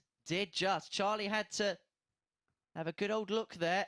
Now, the point just has to touch the board. Doesn't matter how, as long as there's 83. something touching, it counts as a scoring visit. Yeah, it doesn't need to penetrate the board, it just needs to be touching the face of the board. 59. Graham, you require In 152. Certain darts, like a soft tip, it can hit the floor and still register. 100. That's not the Alina, same you in require steel tip. 160. With steel tip, it has to be touching the board. And that's what Charlie was just checking out. It was almost a repeat of the James Richardson incident, where 82. it sort of Graham, you sprang require back in. 52. Double 10. 42. Alina, you require 78. And those extra 20 points means it's 78 and not 98. To break again, double 6. 66. Graham, you require 10. Game shot on the third leg. Graham Usher with the first holder throw of this match to lead 2-1. Fourth leg, it's Alien to throw first. Game on. Yeah, that James Richardson one. 140. Have you seen that video of the footballer at the last World Cup who tries to kick the ball away in celebration? It hits the post and clatters him back in the face. That's the only, it's the only analytical insight I could probably give to that. Have you had any in your career, the weird ones that 100. just dangle and hang and it's only just touching? There was one that springs to mind that was probably the 81. worst one for me. And that was, I was 5-4 down in a European tour game to Christoph Ratajski. 100. This video is on YouTube on Edgar TV, if you're interested, by the way. And I wanted double 16 to go 5-5 and have the 64. throw. Alien, you And I require hit 161. the double 16. It just pings out of the double 16 as if it was made of stone. 65. Which gives us a nice segue to say Stone is up next against Gian van Veen. 60. The focus Alien, here you very require much 96. in the midst of this battle, where Arjan Konterman is staring down 96 to level us up Game at 2 shot on the apiece. fourth leg. Alien And that was a Conteman. finish of real conviction, wasn't it? Sometimes when a player hits a treble first start on those Fifth leg, combos, it's Graham to you throw just feel it's first. going to go. Game And on on. that occasion there, with Arjan Konterman, it felt like an inevitability the double 18 was going to go first start. 95.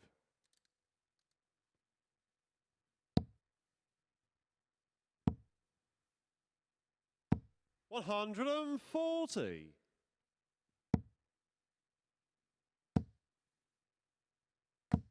100.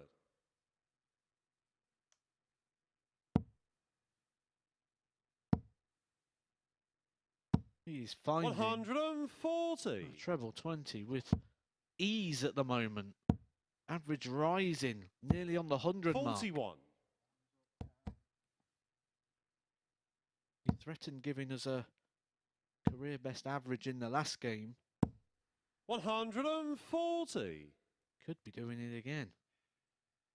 Could get over the line this time. He's now over the 100 mark. Reminder that his career best average in this format is 117. 99.52. Ali, you require 81.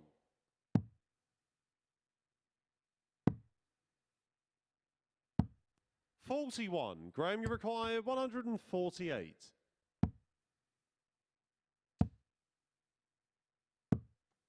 $47. Ali, you require 40. Right, for the break and a 3-2 lead. Game shot on the 5th leg. Arjan Konterman. Just playing with such ease. And I don't know about you, Matt, but if you Sixth see leg, him it's just Arjan kind to of throw first. speed up Game on. in this game, there's just feels to be a bit more of a flow about him in this one. 47. I think it's around about the same sort of pace, but what I would say is it's like, in terms of the 100. rhythm of the pace, like the collection of the darts, and I think the speed of him throwing is probably about the same. It's as if he's throwing the darts with more 59. aggression, more propel, which he'll find will work for him due to the angle of the arm and that sort of break of the line on the wrist that sort of regains. 41. It's a weird alignment. The alignment's off. And the way to fix that alignment in the short term, just throw firmer. 140. Now, it's 11:30. So are you ready for the tungsten teaser? I cannot wait. 55. There's a man who's totally infused. We're going to deviate a little bit today, something a little bit different. So, Graham Usher is from Scarborough, up in the northeast. So, the question is on the town of Scarborough. Now, which other nearby 81. town Ali, does you require Scarborough 124. share its parliamentary constituency with? 92. Tough one today. And we'll talk more about it possibly on the other side because Conteman's back for double 16 for the match. 100. Ali, you require 32.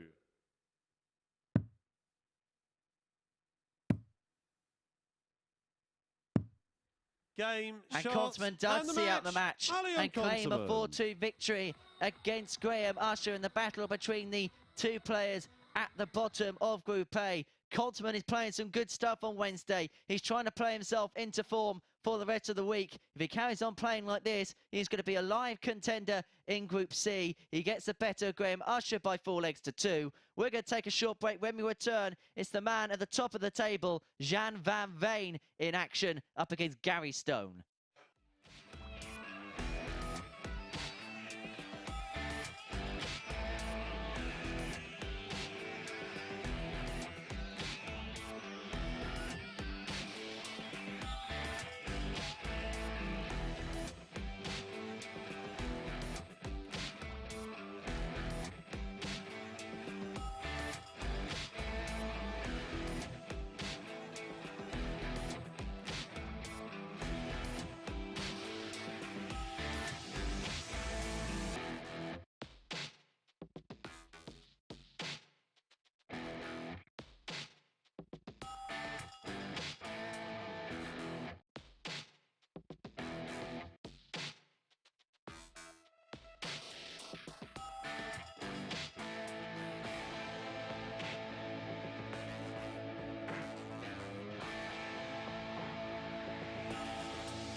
Welcome back to the MODUS Super Series, where before the break, Arjan Konterman carried on his high level today in brushing aside Graham Usher, leaving him stranded at the foot of the table. A 4-2 success for the Dutchman, averaging in the mid-90s once again, hitting a third of his double attempts. Usher actually hit half of his, but only had 4 in that match, and he's still struggling at the bottom of the Group A table. We'll see that now. And it is quite remarkable. Many people would have fancied Graham Usher to be right there at the top, but he is now an incredible 14 points behind Gian van Veen, who we will see in action next. A league leader, after beating David Cameron in that top of the table clash, is looking to pull clear now of the chasing pack. He takes on Gary Stone, though, who is in fine form. Van Veen did beat him when the pair met on Monday, taking out 62. Ensuring he was perfectly ready before he launched a last start, and it proved to work for GVV. But Stone, well, he got his own back when the pair met yesterday. He's hit an incredible 24 180s in this group, Gary Stone.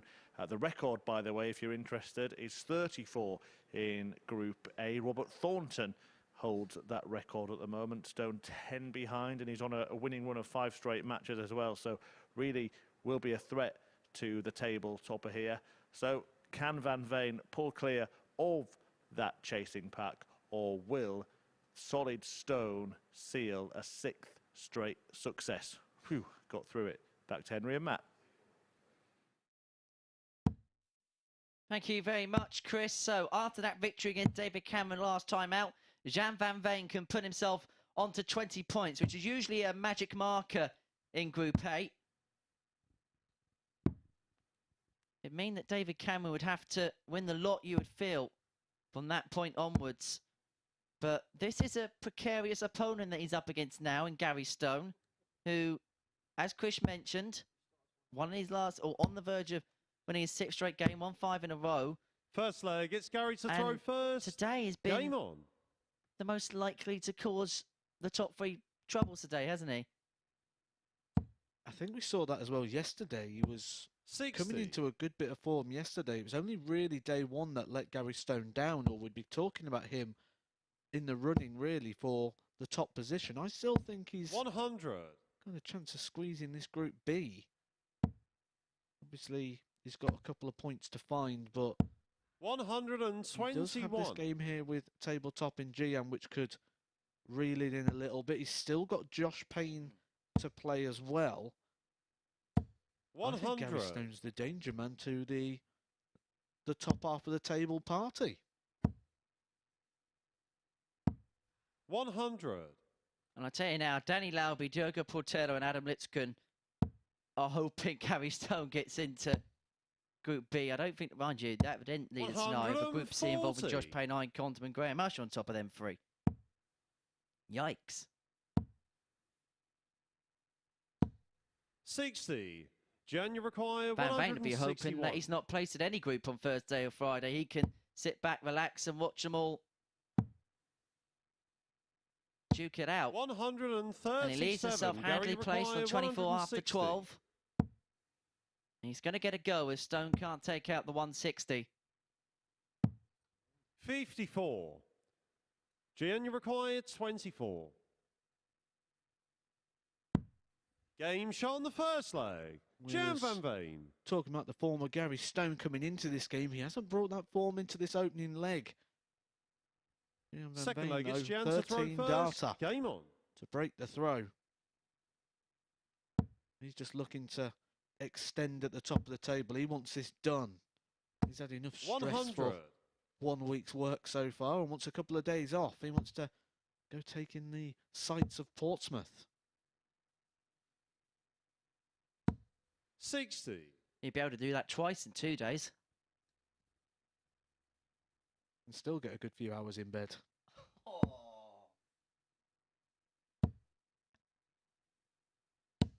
100.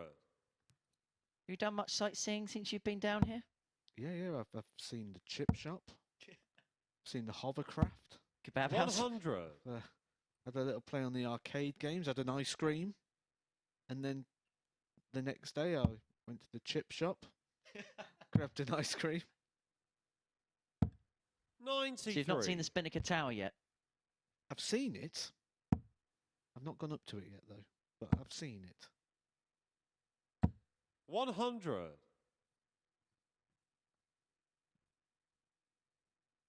Do like a bit of variety, so after a couple of days going to the chip shop, I went to a different chip shop. 60.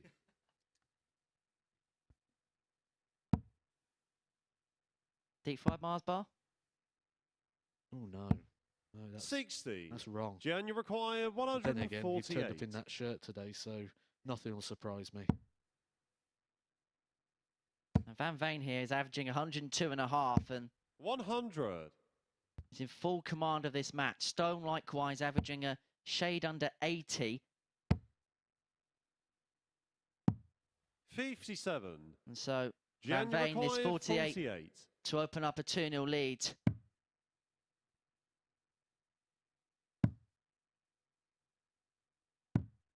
$32. Gary, you require Van Veen so far 124. today has only lost one leg. That was to Arjan Konterman, won 4-0 last time out.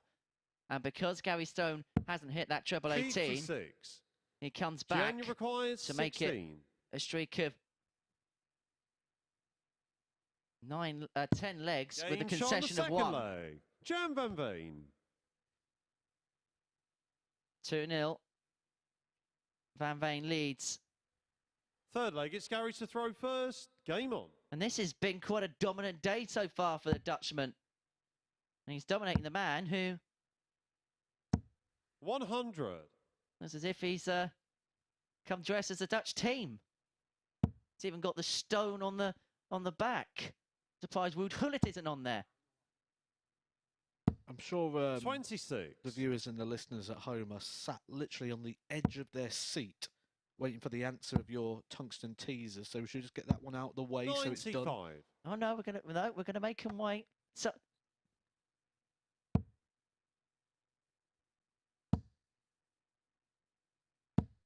100. the question was, and I wanted to change it up.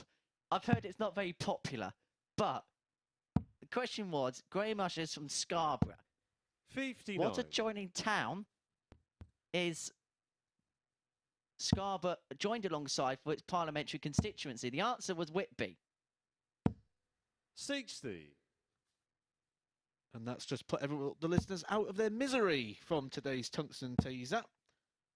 I mean, there are some good things about Scarborough 60. Harbour Bar. You can get a massive ice cream as big as your arm for about £6. Big fan of that. Speedboat rides. 61. Just wanted to try something different, that was all. I 100. won't do it again. Maybe you should do a different tungsten teaser today because Nah, I don't want to be the judge of tungsten teasers, but that was a bit pants.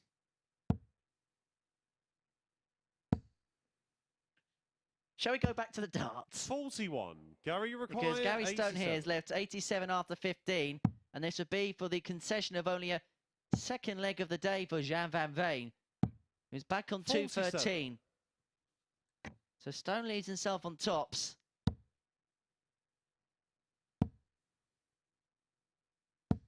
140. Gary, you require 40.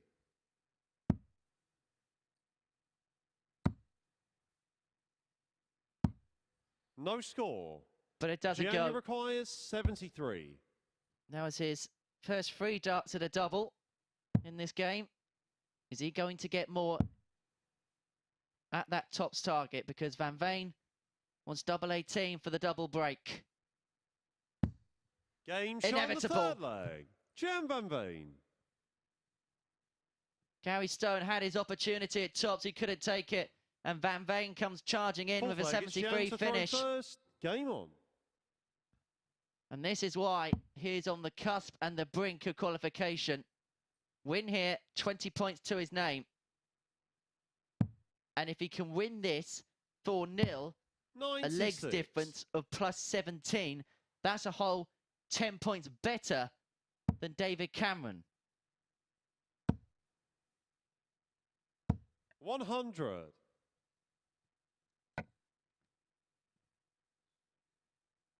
must say, we haven't seen many maxes for a while. 140. That would have been the perfect bit of commentary there. The last maximum that we saw was in the game between 99. Josh Payne and Arjan Konterman. That was in game 5 of the day.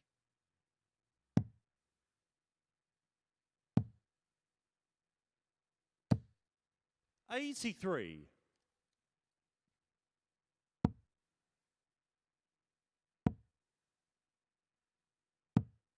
87.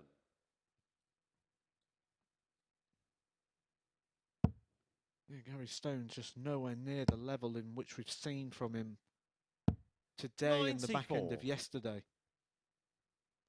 There's just something about Gian, isn't there? Maybe it is how well he's been doing on the PDC Pro Tour and the averages he's been producing 55. there, that maybe people just try a Gianni little bit too Require, hard against him 88. because people don't seem to play their best against him, which is credit to him and the work that he has done away from here to Game, earn that shots, respect. and the match. And one Gian thing he's van got there is Veen. a 4-0 victory. We said David Cameron was running away with things on the legs, but now Gian, he had that big win against David Cameron, 4-0. He's backed that up with another 4-0. Back-to-back 4-0 wins for Gian van Veen, who hits the top of the table and is looking good for booking his place through into Saturday night's final. David Cameron is going to want to keep coattails of him. Josh Payne is going to want to get his Group B place booked. Them two are coming up in your next match.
Welcome back. Well, before the break, it was victory for Van Veen, and what a win it was.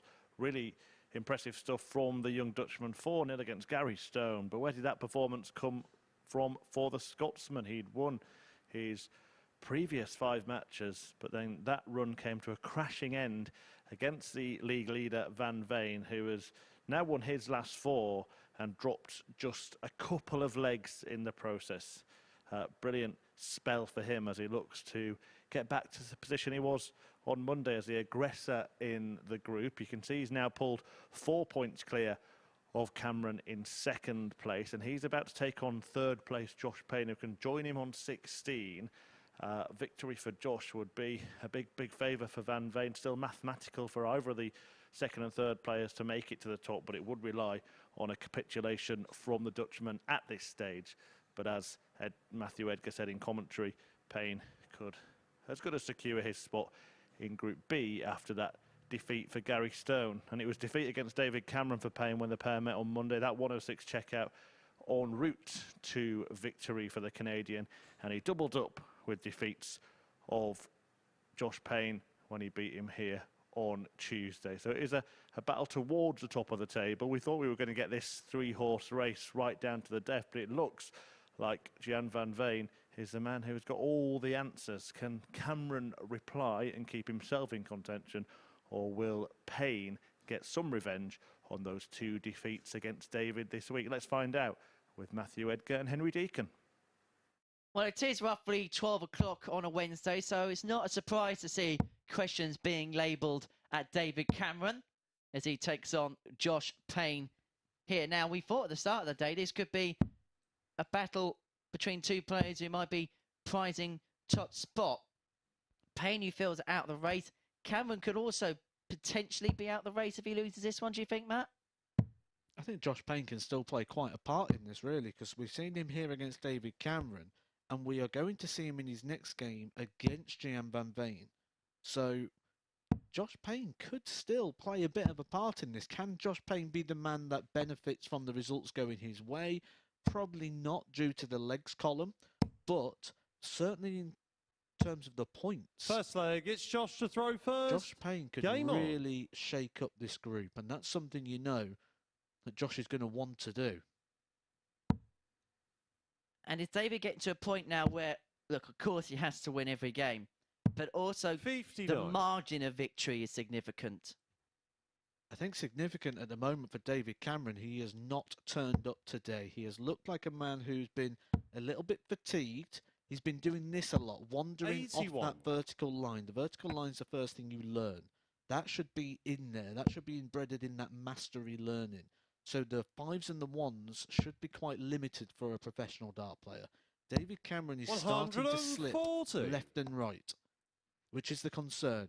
That is why he has only managed 3 darts at a double so far today in the 9 legs he has played against Gary Stone and against Gian van Veen. And Gian van Veen did make sure that David Cameron didn't get a single dart out of double in that last game, despite averaging just 80.16. That was enough 56. of a performance to completely dominate that game and never give Cameron a single opportunity.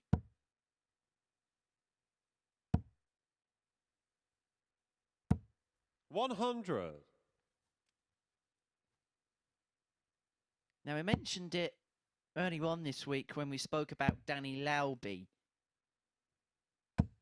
As Josh Payne cracks in not just the first max of the match, but the first max since game 5, and that was Payne who got it against Arjan Konterman. We'll have a chat about David Cameron in the next leg, because there's a point I just want to see what your take is on it. 60 left for Payne, so 1 dart at top, so a 1-0 lead. 26.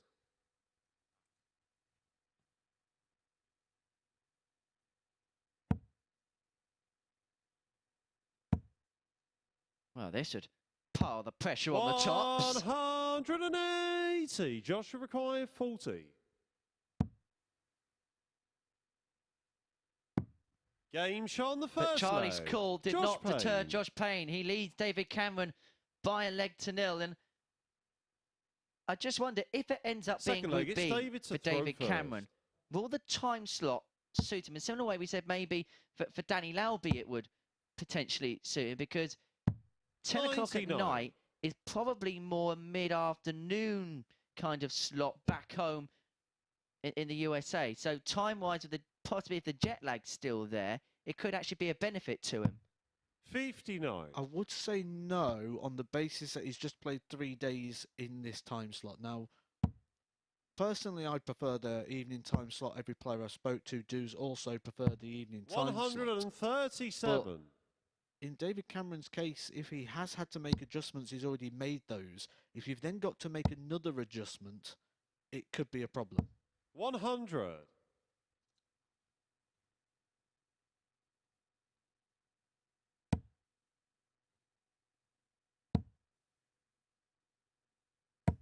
And that maximum is the 1,200th of Series 2. And David Cameron is putting one of the performances of Series 2, averaging 111.62. But this 85 is only to level it up at 1 apiece. He's left Josh Payne in the dust in this leg. 53. And after 12 darts, finds himself on double 16.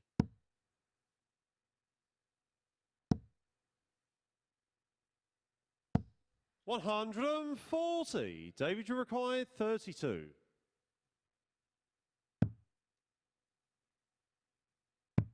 Game shot on the second This really leg. is brewing up to be a brilliant performance from David Cameron. 1-1. Averaging 101. Third leg, 2 maximums to his name. Game on. And Josh Payne must be thinking, why does everyone seem to find their best when they're playing against me? Because we saw Conteman nearly break his career best in Josh Payne's last game. And David Cameron could be putting in a best average for himself as well. Certainly the best of the day by a long way in terms of David Cameron's performances. An 84 and a 75 is all we've seen, and 3 darts at the double. I've got a question for you then. 100. Tungsten teaser. It is. And it's to improve the quality of today's tungsten teaser, which was a slight letdown there from Henry. This one's actually about darts, which there's a clue in the title of tungsten teaser, rather than... We could have been talking about elements of the periodic table. So we mentioned earlier on in the week that Josh Payne has played on all the biggest stages in the world. There is one big ranking tournament Josh Payne has not played in. 180. Keyword ranking. So that doesn't mean things like the Premier League, they're unranked events. A big stage tournament that Josh Payne has not played in. Joshua required 164. Event.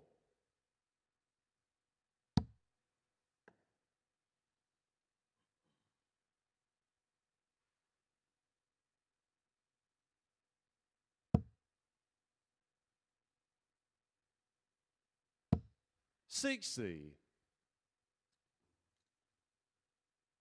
Well, on this stage at the Live Lounge in Portsmouth, he finds himself on 104 after 12. And he's just doing what he needs to do. Require 104. In the legs in which he's had the darts at the minute. Go on the 16s route. So double 14 for 2-1. Game shot on the and that seems to be the new modern way, isn't it? To go for 104, start on the 16s. It's something that we've seen adopted by players over the last couple of years. Fourth leg, it's especially for those players that like the tops, because it gives you 2 darts at the treble to leave the tops. If you go on a different route, such as the 20s, your second dart, the treble 20, is going to leave you double 12. It's not going to leave you where you want to be. 104 for a player that loves the 16s, 18s, way forward. It gives you 2 darts at the treble 18 to get that 72 to bring you over to the double 16. So it all depends on what you want to leave at the end.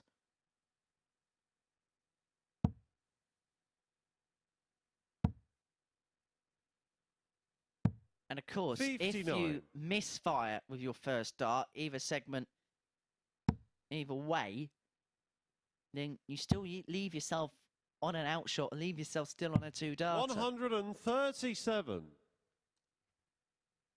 Where a single one leaves you on 103, which is unmakeable with 2 darts in hand.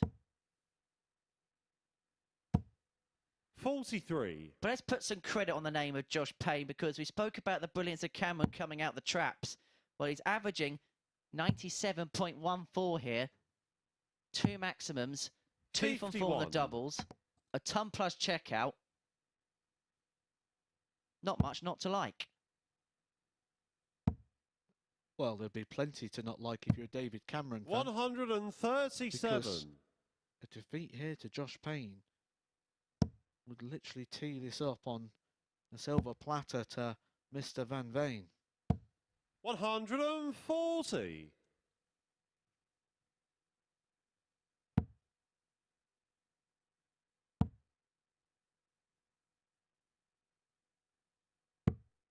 Well, 92. if Cameron Joshua loses this and Van requires Veen wins his 77. next match, he's through. Cameron wouldn't be able to catch him. The ball for 3-1 for a breaker throw. Game shot on the fourth leg. And now Josh things get Payne. very interesting because Josh Payne's opened up a 3-1 lead. He has the darts for the match to beat David Cameron. Fifth leg, it's And Josh to defeat throw for first. David would open Game up on. the door of opportunity for Gian van Veen.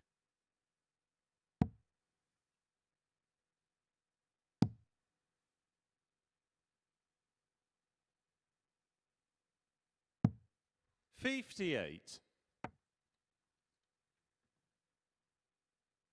So we mentioned those big tournaments that Josh Payne has played in, but there is one missing from his bingo card of 59. PDC major ranking events. He has played in the Players' Championship finals at Minehead, got to the last 16. He's played in the Grand Slam of Darts, made the last 16. He has made the quarter-final of the UK 139. Open. He has appeared in both the World Match Play and the World Grand Prix, and multiple appearances at the World Championship. There is one missing. 140. The one that is missing for Josh Payne is the European Championships. That is a PDC ranking major that is done off the European Tour Order of Merit. And 100. that's why Josh hasn't appeared in that one where he has the others, because those Pro Tour wins was enough to get him a spot in the match play or in the Grand Prix, but it didn't affect his European 100. Tour ranking. And of course, any other event that you might think of, such as the World Series or the Premier League, all these events are non-ranked 95. events. So it's the European Championship that's missing off the Josh Payne bingo card. Well, a 4-1 win could be added to the Josh Payne bingo card here, leaving 109 after 12 to see out victory here against Cameron. 89. Joshua require 109. And it has been a proper performance from Payne. He won't finish it with his second ton topper of the match. 49. David require 113.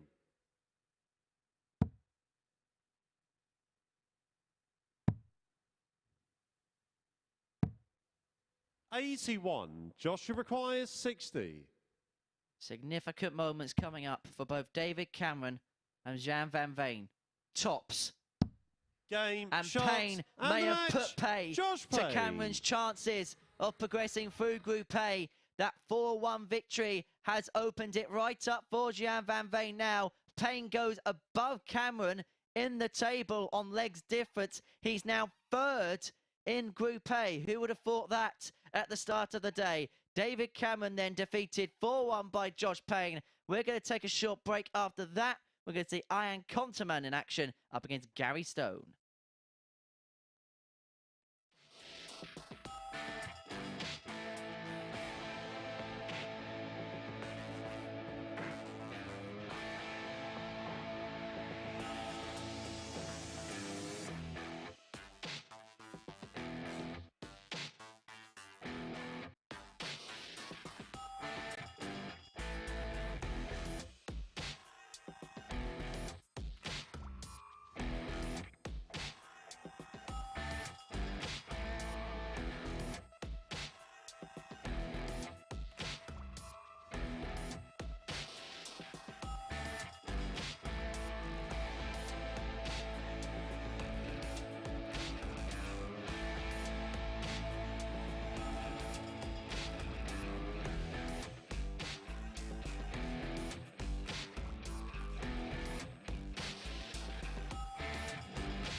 This is the MODUS Super Series.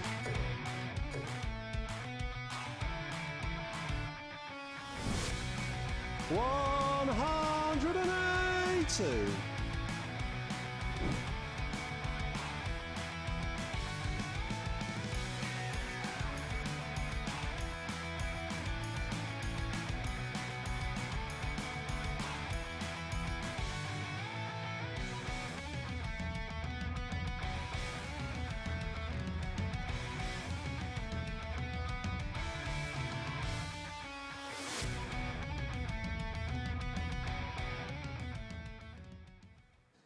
It is the world's leading weekly darts tournament, and you could be here. Tickets available absolutely free via dartshop.tv. If you can get to Portsmouth on a Saturday night, get your tickets and come and enjoy the Arrows action. And I'm not sure David Cameron is enjoying the action so far today. Just being beaten 4-1 by Josh Payne. Cameron has actually only won 2 legs in 3 games today, having gone into the final day as the league leader. Payne piling on the punishment, 4 out of 6 on the doubles, a 94.26 average and a nice 104 checkout in there as well. And it means that, well, it's all looking very, very promising for the very, very promising young Dutch talent that is Gian van Veen. 4 points clear of both Payne and Cameron, who mathematically can still catch him, but it would take an enormous capitulation from GVV and for them to produce some brilliant results. So it's looking like Van Veen going through to finals night from this group, Payne and Cameron in Group B, and then the next 3 in Group C. The next 2, 4 and 5 in the table, Conteman and Stone, are about to do battle for the 3rd time this week. Arjan won the match on Monday, a convincing 4-1 victory over the Scotsman, but Stone got his revenge the day after with a 4-2 success. So plenty of focus really on the run of Gary Stone and the 180 hitting from myself and Matthew Edgar and Henry Deacon. Maybe Arjan has gone under the radar a little bit, because if he wins this match, he'll actually be level on points with Stone in the Group A table. We'll see which way it goes. Henry, Matt, is he on your radar now? I think the way he's played today, he's putting himself on the radar. It's not something we have to dig too far from. A 95 average against Graham Usher, a 95 average against Josh Payne, both of those being in victory.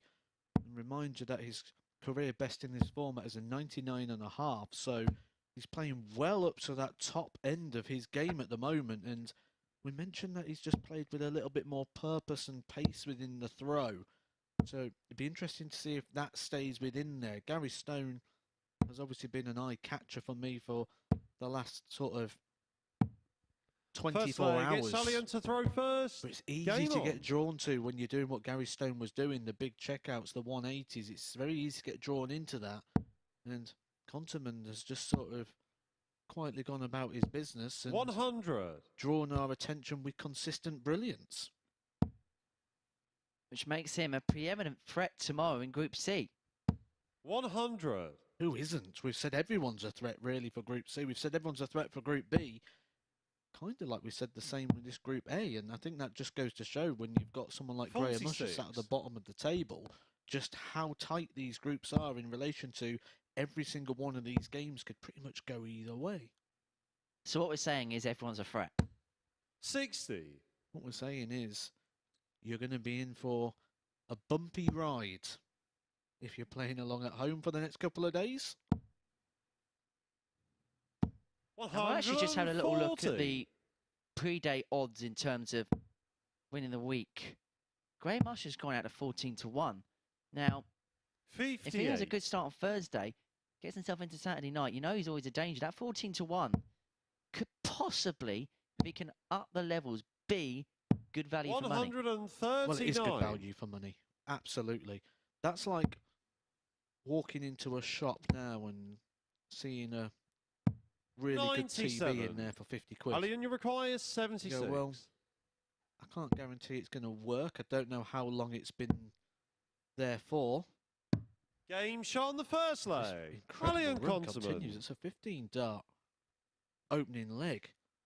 But you go, I don't know how much life I'm going to get out of this. Second leg, it's TV, Gary to throw but first. This is a Game on. £500 TV that I'm getting for 50 quid, so even if I have it for a year, it's worth the value. That's Graham Usher. He's that big TV in the second-hand shop. 46. Mind you, if there was a TV worth 50 quid in a shop, I'm sure you've seen the Black Friday videos. 125. Grannies with handbags over that TV.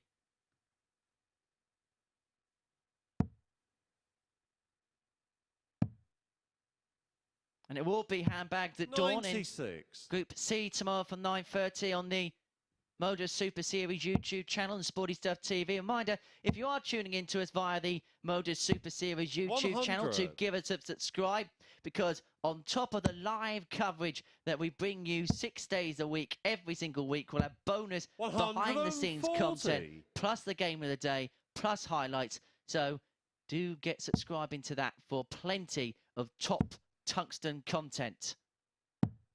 59.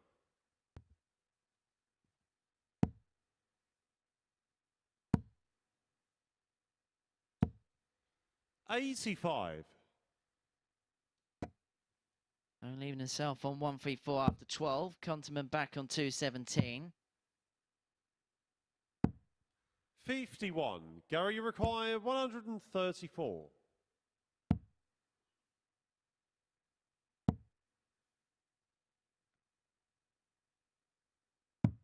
Leaves himself 94. tops upon his return.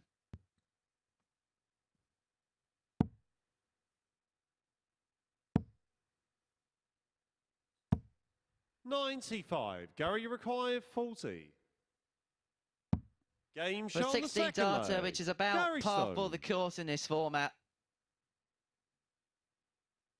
And let's go a little bit deeper with Third leg, it's Conteman's Allianz to throw averages today, first. because Game on. in that 400 feet to Van Veen, 90.58, very respectable. 95.41 against Josh Payne. 93. Set the standard alight with a 95.30 and that 4-2 victory against Usher. And that was with a 4 out of 12 checkout ratio as well. So 60. scoring-wise, that was probably a bit more 97, 98 if he could have been a bit cleaner on the outer ring. And we mention quite often, we question 59. things. We say, will certain things suit certain players? Are what we're seeing here, the situation that Conteman is literally not really playing for anything today in terms of his qualification into various groups or straight through to the Saturday. So what we end up doing is just see the best of him, because he just goes up there and throws his darts as if he's having an 43. extended practice session.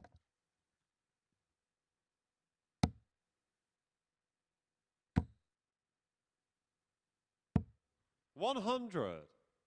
Just cast my eye over to Twitter. You can get in contact with us today at MSS Darts. Henry's available at Henry_Deacon Media, or myself at the Edgar 501. We've actually had a tweet come in from the Hammer, Andy Hamilton, tweeting us in today, asking if Gian van Veen has got a walk-on song yet. He's recommending Mr. Vane by the Culture Beat. Good song, that, actually. I can imagine that it's going to be some Dutch techno stuff. Probably the Marco Meyer variety. 45. Gary, you require 101. Job 19 for double 12 was what he's looking for. He's got the luxury of time with 49. Conteman back on 182.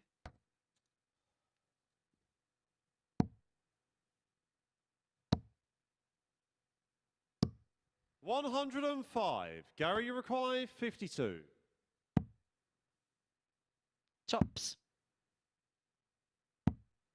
32. 2 darts for a break of throw. Allianz Come and go for Gary Stone, 77. and can Conteman cling on to his darts 37. by finding Gary that target. No 20. is the answer. Game shot on the third leg. And Stone does obtain that break and open up a 2-1 lead. Halfway towards the victory post. Both 50% on their doubles. 81 and 84 Fourth leg, the it's Gary to averages. throw first. Game on. Yeah, they do like a bit of that thump music, don't they, over in 24. Europe. I had the displeasure of sharing a car with Dirk van Duvenbode from Germany all the way over to The Hague, which is about a 4.5-hour journey. 100. And Dirk had the Orcs. And he was trying to educate me on music. 136. And if you've ever heard Dirk's walk-on song, he describes that as soft music. Which just gives you an idea of how bad that journey got. I nearly walked the last 55. bit. I was like, the last hour, I'm like, I'll just walk it, it's fine.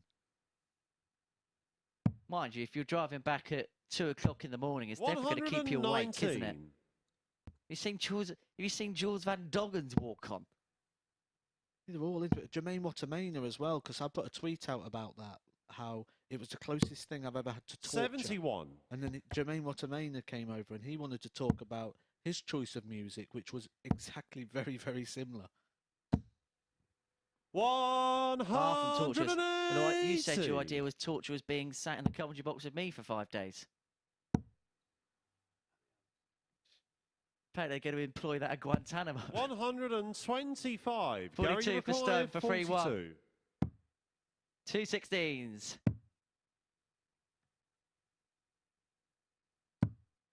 26. Doesn't go. Holly, and you Conteman require 150. for the break. Wants 150. We'll head downstairs. Another one of them.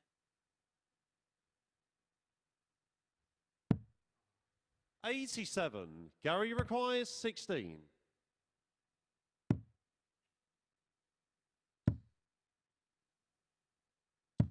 Game shot on the fourth Hopes of leg. Group B Gary Stone.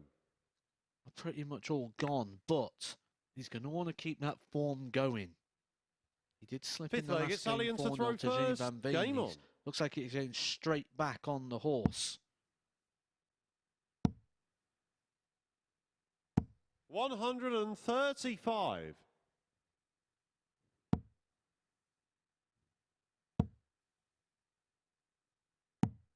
57.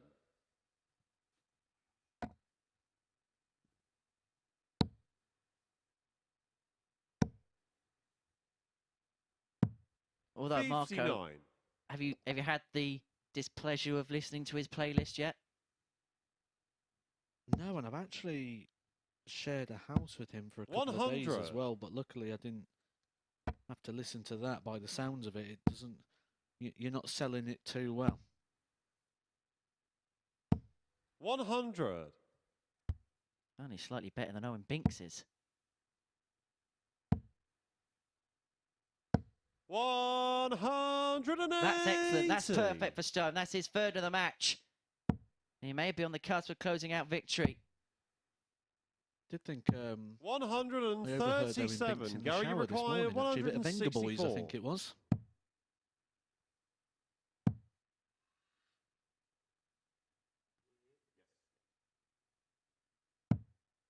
$92. Allian, you require 70.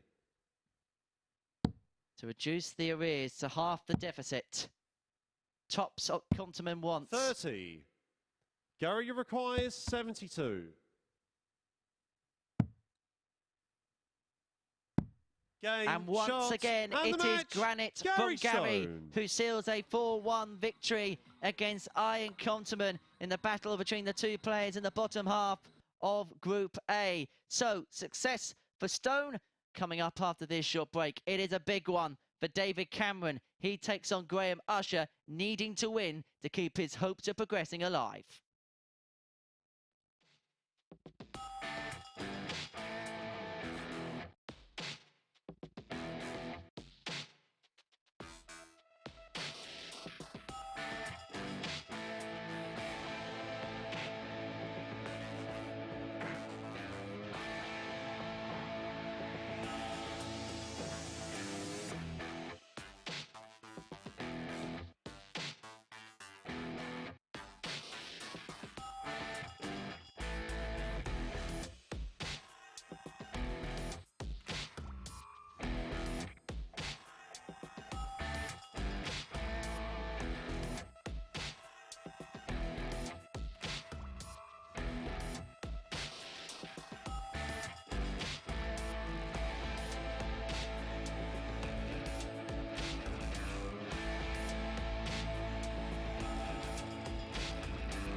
Welcome back. Racing through the matches here at the MODUS Super Series today, and Matt Eggers joined me to talk you through what we've seen over the last couple of hours or so. David Cameron's going to play the next game, but first we'll just reflect on that last one, Gary Stone against Arjan Konterman. Stone, after a bit of a drop in level, got back to where he has been. Yeah, he started that game quite slow, and then all of a sudden he just burst back into life to what we've seen from him. He ended with an 88 average, but for me, Gary Stone is looking very dangerous, certainly going forward into the next couple of days. It was just a Monday that's let him down. Since then, he's looked like he's going to go through to Saturday, and I expect to see him there however he gets there. Interesting. Well, let's have a look at the Group A table now, because the next match is going to have plenty of significance for David Cameron now. He's going to take on Graham Usher as bottom of it, but Cameron, if he loses, he's now out of contention to finish top after leading overnight. But also, if he loses, his Group B place could be under threat. David Cameron came in today with plenty of lives, and he's just had them ticked off one by one, and he's not a cat, he don't get the full 9. And one of the things that is alarming for me is, first of all, the amount of darts that he's managed to have at a double today is extremely low, and that is why his leg column, which at one point looked extremely healthy, has just been eaten alive. His meetings with Graham Usher this week, though, have gone his way. Maybe that's a bit of insurance for the Canadian, winning with this double 5 on Monday and then getting the better of Usher with this 96 checkout on Tuesday. Does that have any bearing, or is it even irrelevant because Cameron has only won, I think, 3 legs now in his last 4 matches, having won his previous 6 games? Yeah, we're looking back at other days when he would have felt different and things were going different for him. You say he's had those double wins against Usher. Most people have, you know, and Graham hasn't produced yet, but that's got to change at some point. He's far too good of a player for that to continue, and this is not the game or the time that Cameron would have wanted to be playing it. Let's get it on then. It is David Cameron trying to keep himself in contention. Who would have thought we'd have been saying that at this point? Takes on Graham Usher. Matthew Eggert will join Henry Deacon to talk you through it. Thank you very much indeed, Chris. It's Cameron against Usher in game 11 of our day. A game, if the Canadian loses, would put Gian van Veen into Saturday night's final. It's a massive game then for the 53-year-old from Fall River, the World Seniors Masters champion in 2022 is Excalibur. Up against him, Graham Usher, aged 49 from Scarborough, former quarter-finalist at the World Masters at the Circus Tavern in 2019. And the Circus Tavern is exactly where David Cameron is heading in February for the World Seniors Darts Championship. And you can join the party too by heading over to dartshop.tv to claim your tickets for the 2023 World Seniors Darts Championship.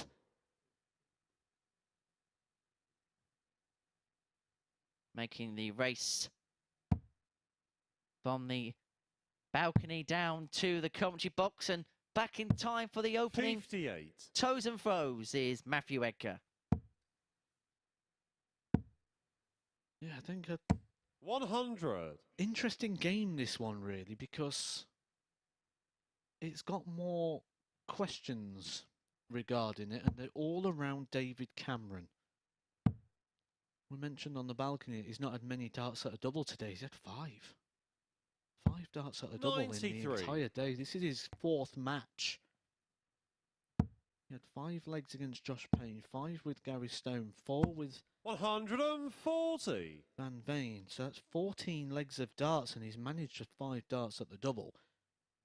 Even with Graham Usher not producing so far and finishing in the bottom of the table, you'd fancy that if David doesn't up that significantly, he's going to get more of the same, which is heavy defeats. He has literally 85. had his legs column David, you require obliterated 170. today. 4-1, 4-0, 4-1 defeats. You would not have predicted that, but the level of performance today from Cameron has literally just dived off the edge of the cliff. 105.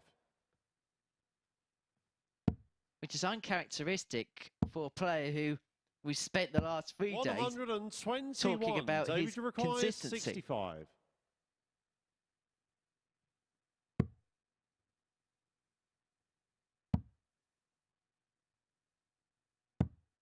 $55. Graham, Very you low on require the tops. 55. comes inside on the 10s, which offers Graham Usher an opportunity. You see the puff of the cheeks. He was concerned how 45. close that was to the treble. David, you require I think 10. that might have just distracted him a little bit, took him out of his rhythm. When he goes on to that double, Cameron's going to get one more dart at it. He's not had many darts 8. at doubles all day, Graham, you require which makes 10. it a little bit more tricky when you do.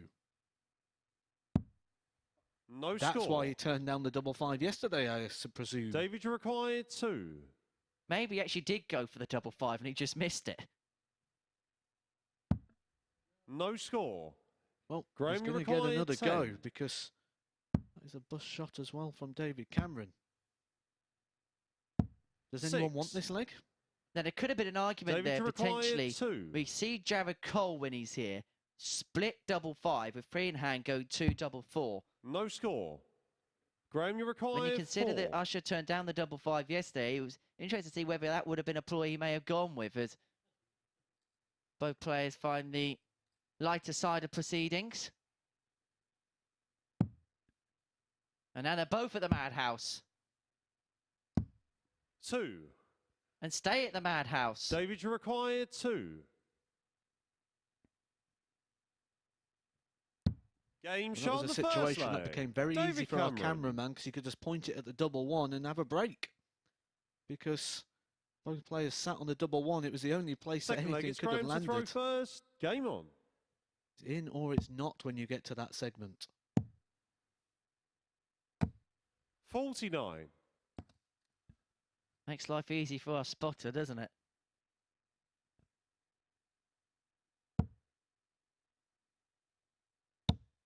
Does a great job. 60. Let's do all of our brilliant production team.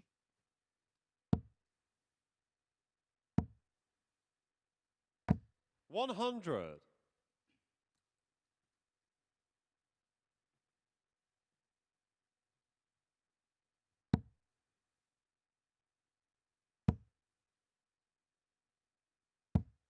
$81.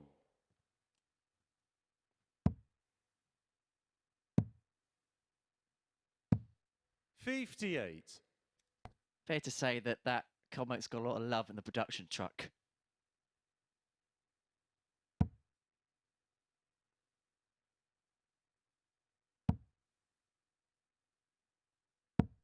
Flattery 60. takes you a long way in this game.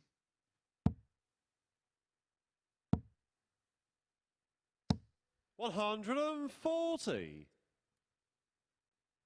Doubles take you a long way in this game as well, which is the concerning thing for these two at the moment, because that's why it's not carrying them off too well so far today. 58. Graham, you require 154. Didn't have that good game earlier on with Gary Stone, 4-3 defeat. The average 96 to Gary's 44. 98.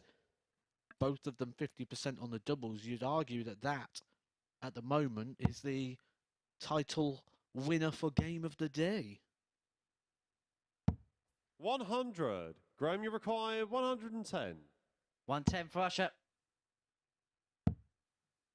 Double 18 to level this game up. Shot on the second leg. Lovely clean Graham kill. Usher. And how ironic is that?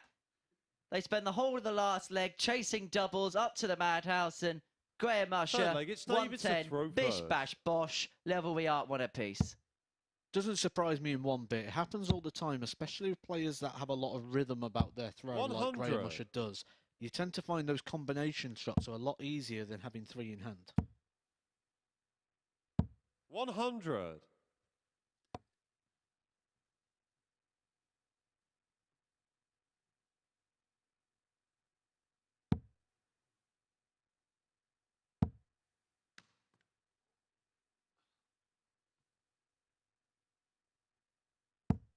I have 45. just seen something that has absolutely amazed me. And it shouldn't, considering that Graham Usher is 140. bottom of the table on 4 points. However, Graham Usher on Monday, 5 games of play, didn't take out a single 100-plus finish. And yesterday, repeated that. 40. No 100-plus finishes on the first 2 days of action from Graham Usher. I make that 100. 110 from Graham Usher, his first tumpless finish of the week. And you would be correct. None in his previous matches up to press.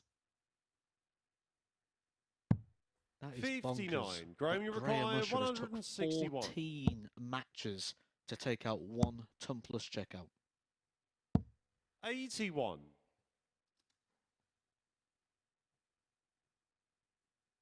And now we're beginning to get to the territory where we ask, what's David Cameron got left here? 140. Because this has been a Graham, real you struggle for require him so 80. far. As Usher returns at 80 for a 2-1 lead, this will be for a break of the Cameron 60. darts. David, you require 117.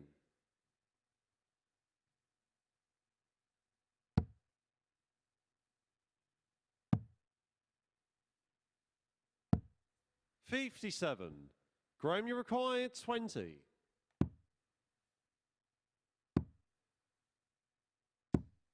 No score. Well, these two are having an absolute requires nightmare on the doubles, 60. aren't they, in this game? That's now 1 from 13.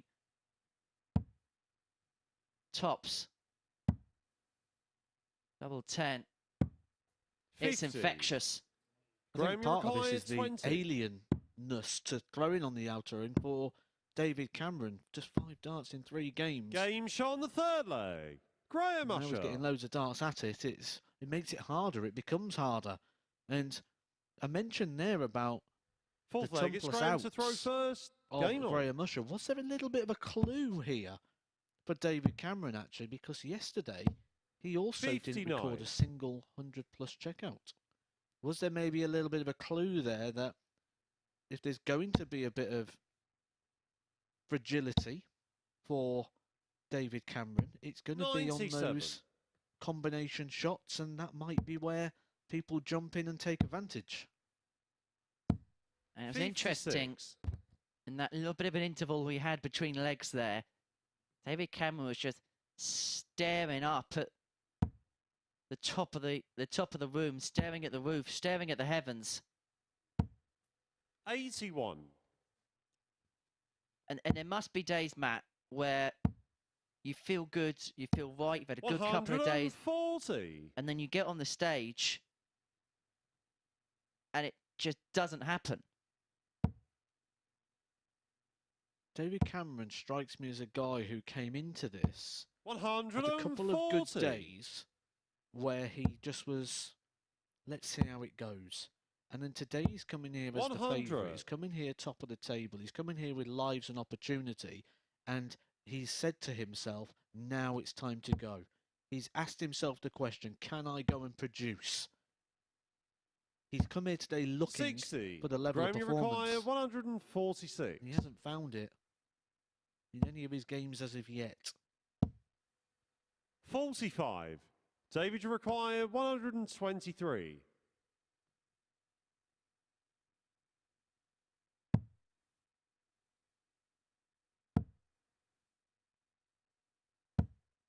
91.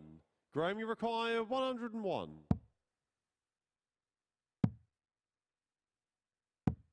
49. David Cameron, David, you require with 32. 9 darts at the doubles so far. He's converted 1.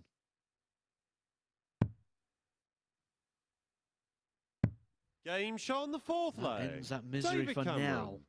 Levels up the game and re-breaks the throw. It's the breaker throw that Graham Usher just taken. Fifth leg, it's in the David to last throw leg, so- first. Game on. Was it Rod Harrington who said a break is only a break if you hold? By that logic, we haven't had a break. 60.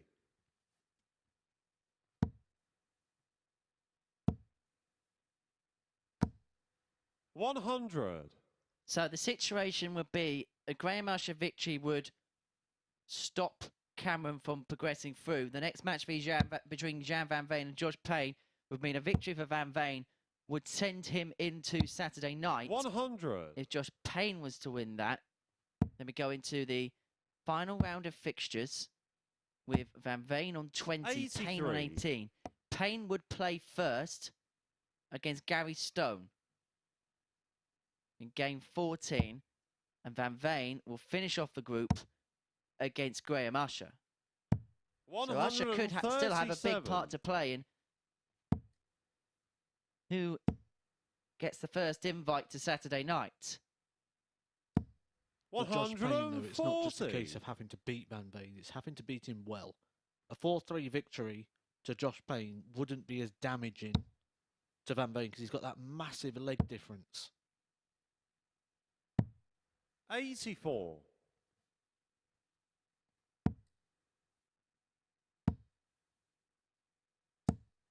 $123. David, you require 120. So this is the combination finishes that normally go better, not for David Cameron here. Again, loses that line. That 80. is the concerning thing Graham, today about the 55. David Cameron performance.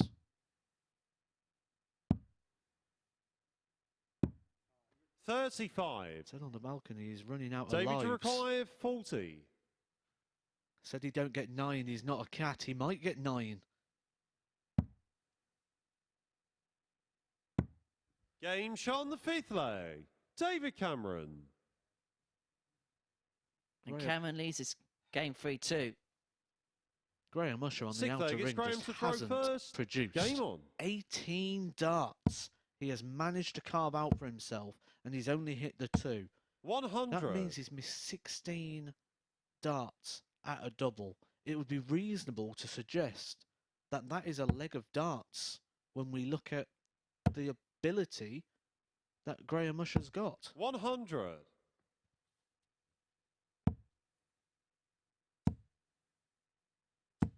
$121.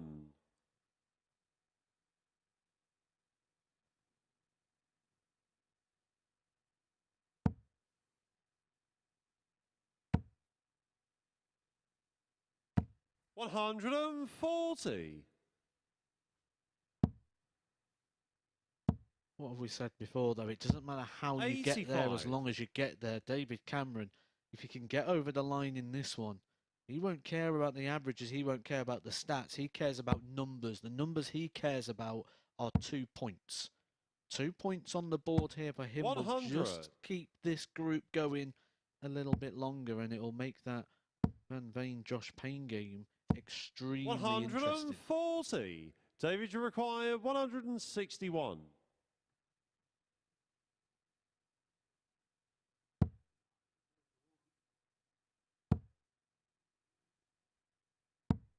$41.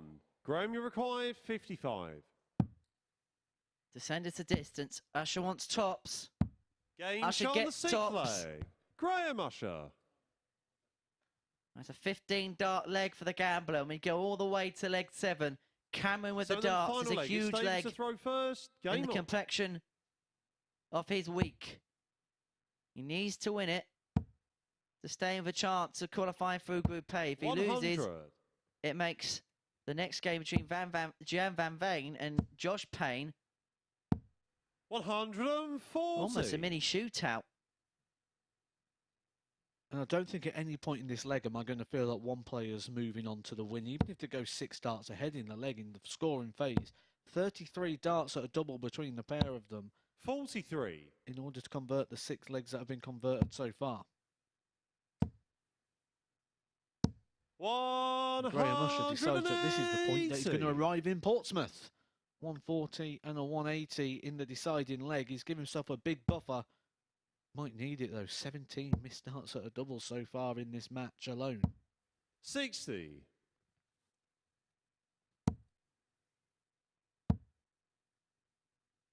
He's put the afterburners on, hasn't he? 89. Even 92 after 9. This leg is more of the Graham Usher we've become used 60. to seeing. Graham, you require 92. And it could seal in victory. He's got 6 from here. And he is going to need the 6. 52. Tops after 12 and a decider against the throat is a very, very good leg. 24. Graham, you require 40. But can he see the job Game, through? shot, Yes, and the is match. the answer. Graham Usher. And so David Cameron's chances of progressing through to finals night through Group A have now ended, courtesy of that 4-3 victory for Graham Usher. And so now it all goes down to this next match. Gian van Veen up against Josh Payne. A victory for the Dutchman would see him into Saturday night's final. If Josh Payne can claim the 2 points, it all goes down to the final round. Join us next.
Welcome back. Well, David Cameron was the future once, but now he seems to be yesterday's man as he carries on this capitulation. Can't think of a better word for it in Group A. Came in as the overnight league leader, looking in a very promising position to qualify as the group winner. And now he's placed in the top 3, could even be under threat, because Graham Usher, the bottom of the table, has beaten him despite missing 17 darts at double in that game, hitting his first 3-figure finish of the week. And Cameron has now lost all 4 of the matches that he's played in the final day of Group A's action.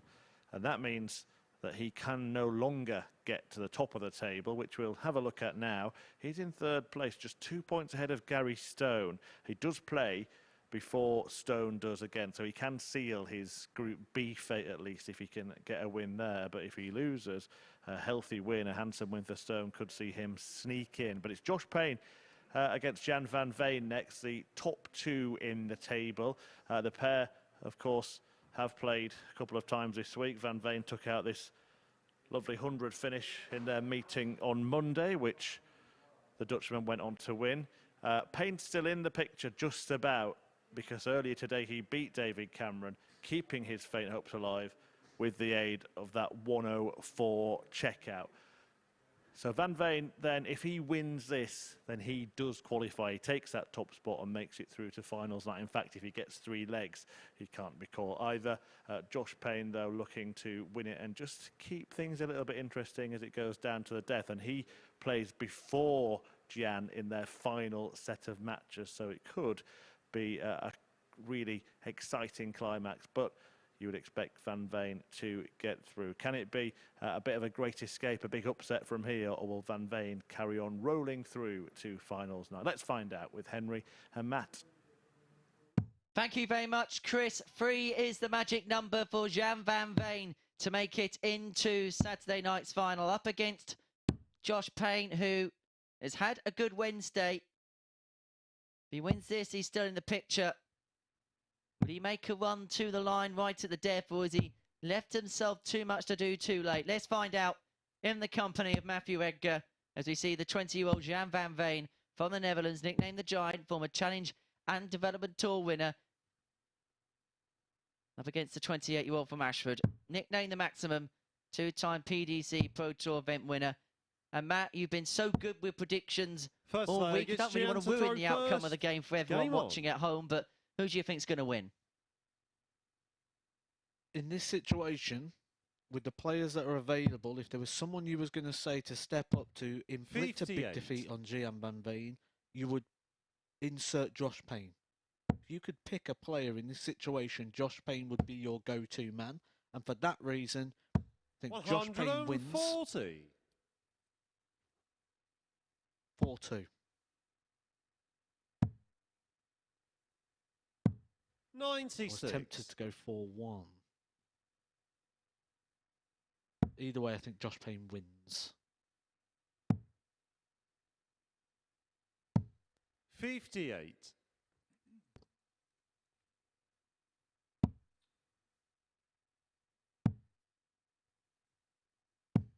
58. Who do you think going... Of course, both want to go through Group A, but who do you think will benefit more from having the 2 days off? 139. Gian. Definitely. He's looked like a guy that just needs to get through at all costs. He's looked tired. He's 60. Looked...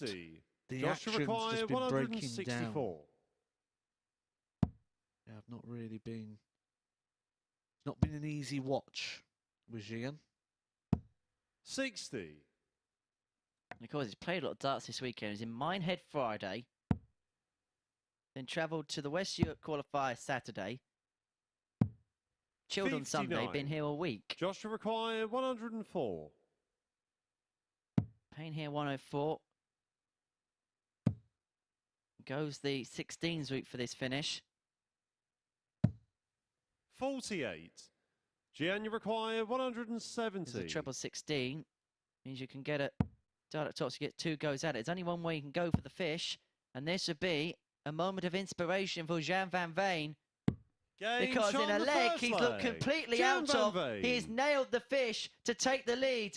And a real show and mark of respect there from Josh Payne, appreciating the brilliance of GVV. Game on. To take an opening leg lead.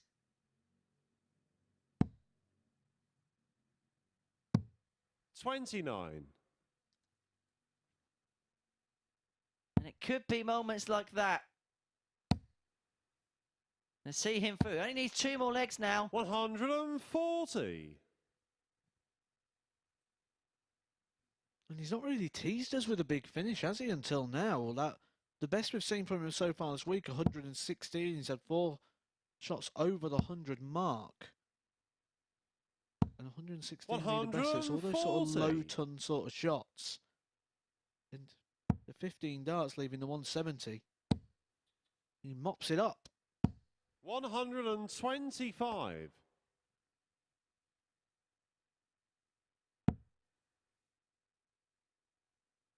In this situation, though, yes, he's not mathematically confirmed as going through, but I can pretty much guarantee you he will feel like he is already through. Because not only would he have to lose this heavy, he then needs other results to go heavy in against him, and 100. He's still got another game of his own to come up at the end with Graham Usher in match number 15. He will feel that it is done. Josh will feel like, what on earth is going on there? You could lip read him go, wow. 81. As that one just goes down into the little one.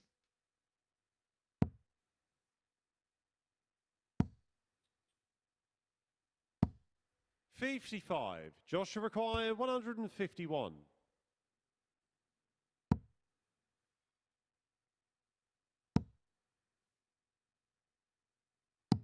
131. Jan, you require 81. Well, he took out the biggest finish of the lot in the first leg. Double 13.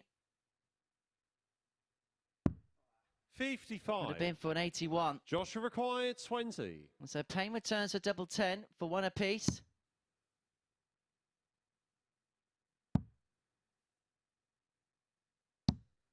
No score. Gian required 26.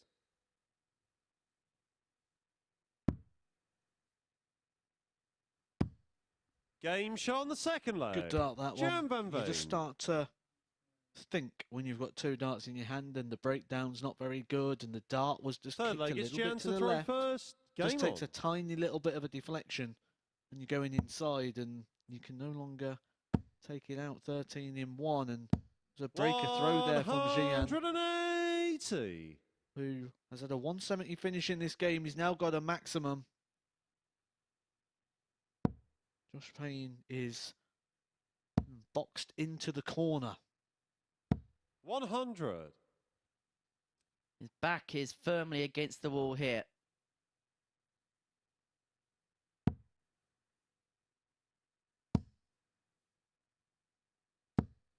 $21. Now, is there a case there where Gian maybe should have stepped back as he approached the oki, didn't look comfortable, readjust, but then through? 100. Would it have been a benefit to him to step back, or in that scenario, should you still go with the flow? I think sometimes it depends on the individual. In Gian's case, 60. he's just wanting to get on with it.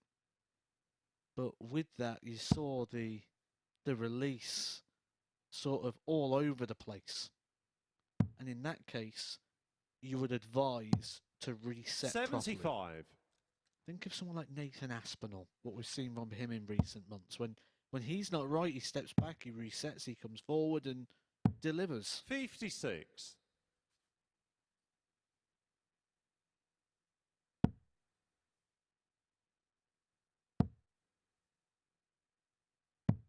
$80. Great recovery there with the last dart. Leaves him on a finish.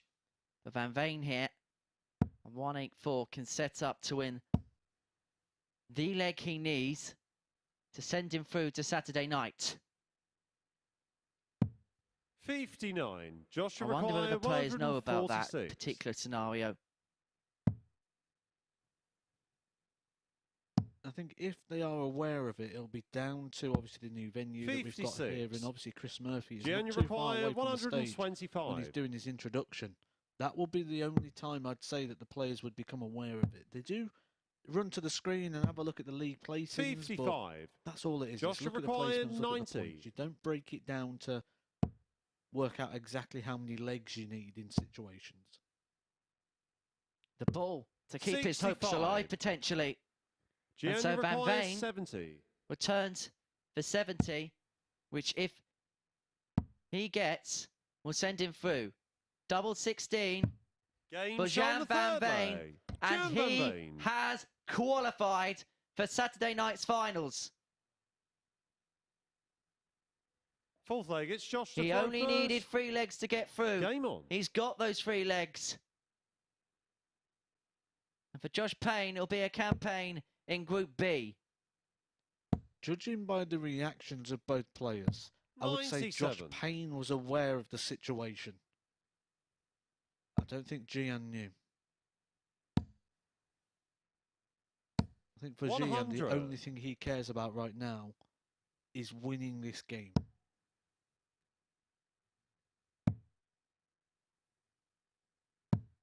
$81. And how hard is it for Josh Payne in this situation? Because he's still embroiled in a battle. But as you judged from his emotion and reaction to Van Veen winning that 3rd leg, how difficult is it to 100. stand up there where every single hope you had has disappeared before your eyes? I suppose it's different if you know before the match there's no chance, whereas in the middle of the match there's no chance. I can imagine it's hard to get your head around it that quickly. Yeah, he'll feel like this is lost. What he went up there to achieve is gone. So although the 97. actual match is there, the war is lost. He's just doing the battle. 134. And even this, a good leg like this, leaving 49 after 12, will still have an element of frustration to it. 'Cause he'll be 100. thinking, where was Joshua this required 49. 5 minutes ago? Or 9 minutes, 18 seconds ago? Game shot on the fourth leg. And in Josh some ways, you're almost more disappointed when that comes out in a weird roundabout way, because why have you only discovered Fifth it leg, now it's when Gian the to heat throw is off? first. Game on. You could see that in the reaction of the arms coming out to the side there from Josh Payne, as if you can see even now he stood at the back of the stage shaking his head. For that 140. exact reason, the insight to what's going on in the mind is purely, where was you when I needed you 5 minutes ago? 140. Delia Smith.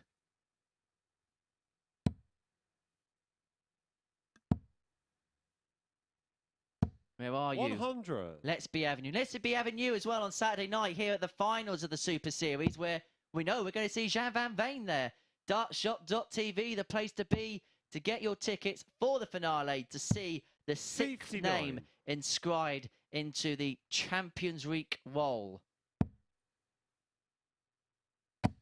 Again, the use of the 19 there from Josh Payne rather than the 17. 57. The use of the 17 would have done the 304. It did knock the 2 off, which would have meant that these 3 darts could have all been at the treble 20. 138.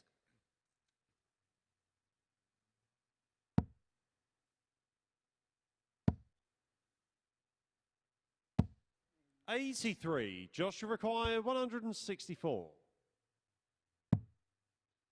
Switched it up by going down for the 19s on this finish.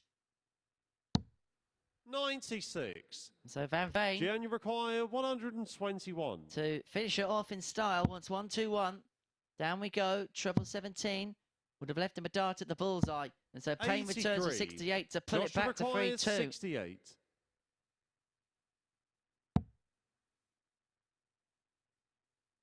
Game shot on the fifth leg. Never in Josh doubt. Payne. That's a 15 and a 14 for Payne. Sixth leg, it's Josh to throw first. Game on. And we spoke about Josh's reaction to it for Gian. If he knows about it, has he now just completely relaxed? Because his job in this game wasn't to win it 140. necessarily. Of course, the win is what you go out to achieve, but 3 legs was all he needed to go through. And so now he's got that. Has he just 93. relaxed knowing that he's got himself over the hill? I'm not convinced in you. I think he's out there to win, and that's all he's trying to do at the moment. 26. I think Josh Payne knew. I think Josh Payne is playing the back end of this game 100. with a bit of frustration. He'd have been wanting to win Group A. Got a very good record here in these groups. Normally wins one when he comes down, and he certainly will be 97. a strong contender for that Group B, which is where we're expecting him to be playing with Andy Jenkins, James Richardson, Paul Hogan, and one more 56. from Group A.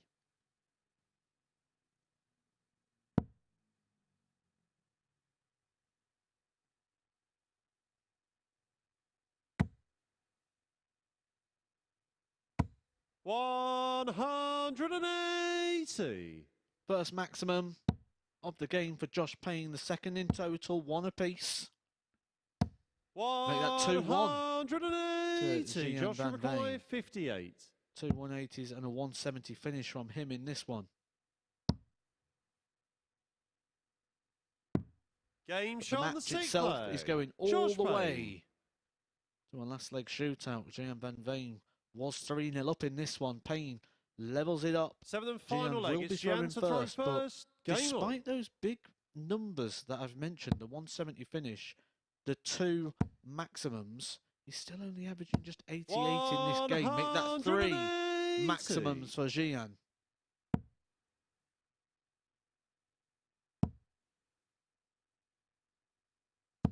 $100.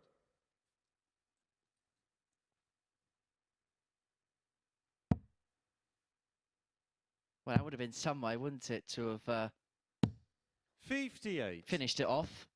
But the 9 won't happen. We'll have to wait for that, the first of this series. Conor Heenahan getting 1 in the previous. 96.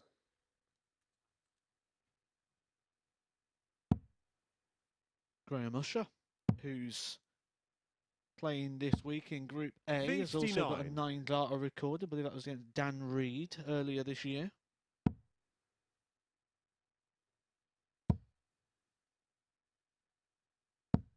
$123. He went the brave road there. If he'd have gone over to the 18s, he could have guaranteed to leave a finish. I just wanted to fill that one in. 121. Van Veen leaves 83 after 12. Josh is going to be breathing down his neck.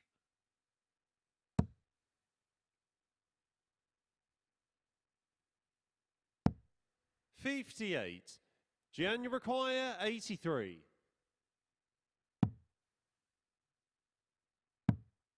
The bullseye for the match. 58. Josh, you require Well, he won his first leg on 124. by pinning the big fish, and now Payne will be hoping to do likewise if he can get the bull for the match, for the win. 92. Gian, you require Not to be this 25. time round. One match start has come and gone for Gian. He's going to get 2 more. Game, And shot, gets it and wrapped the up. match. Gian With the van last Veen. start in hand, he resisted the fight back from Josh Payne, who came back from 3-0 down to level it up. But Gian got over the line. He opened that last leg with a maximum and goes out in 18 darts. Gian van Veen goes through to Saturday night's final. He tops the table. There are still some positions that still need to be decided yet, and we're going to be looking at those in our next game as David Cameron takes on Arjan Konterman.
Hi there, welcome back to the MODUS Super Series, where Gian van Veen has just completed qualification for finals night with that victory over Josh Payne. Gian, you were flying in the game, 3-0 up, but eventually got over the line. Did you know you only needed to win 3 legs?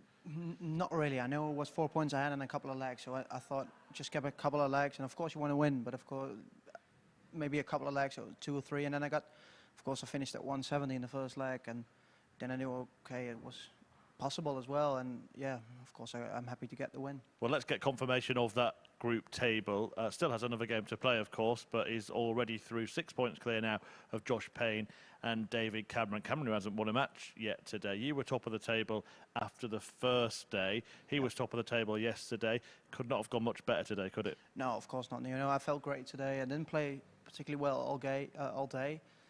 Well, I played good against Arjan, but then the next game as I said, I got lucky.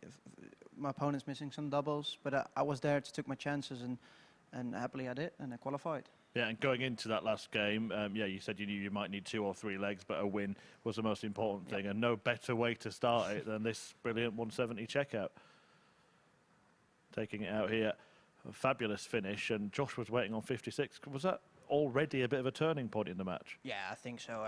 Especially with Josh, you know, he missed loads of doubles today and yesterday as well. And with no disrespect, but I think that got in his head as well. And of course, he was on 56 now, so he didn't miss anything yet. But if you feel it's against you, and then your opponent's hit the 170, well, you only hit 1 treble the whole leg, and then I think, yeah, that's bit of a turning point during the game as well, yeah. We mentioned when we spoke on Monday, Minehead last Friday, Southwest Europe qualifier at the weekend, then back here.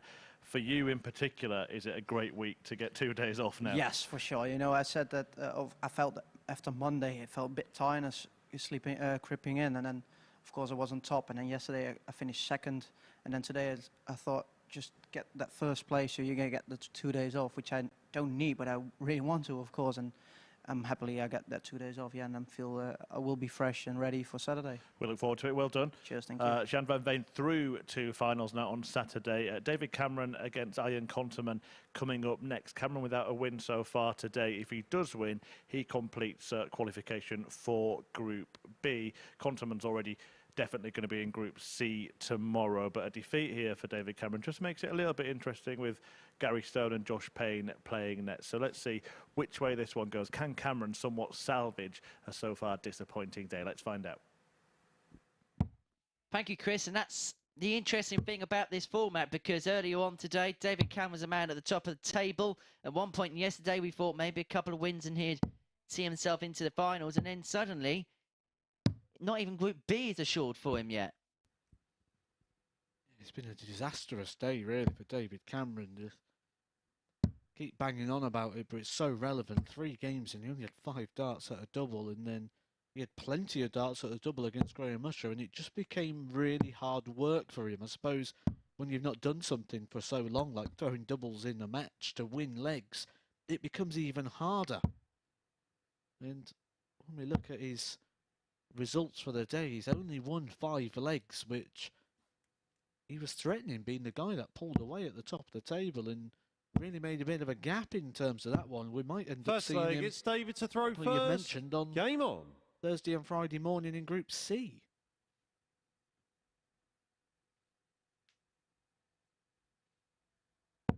From what we've seen of the 2 players today, you'd be more reliable 140. on Conteman, who is actually the big outsider of the 2 according to the bookies.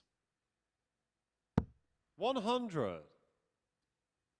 6-4 available about Arjan Konterman, which I think represents a lot of value. Significant value. Because when you look at his games today, he lost 4-1 in the opener to Gian van Veen. He averaged 90.58 in that one. He then followed it up with a 4-2 success against Josh Payne, averaging shade under 95.5. 97. Then a 95.3 in a 4-2 win against Graham Usher, and then just a slight regression to 84 against Gary Stone in the 4-1 defeat in his previous match. So when you're looking at the numbers, Conteman is right up there 100. today. 100.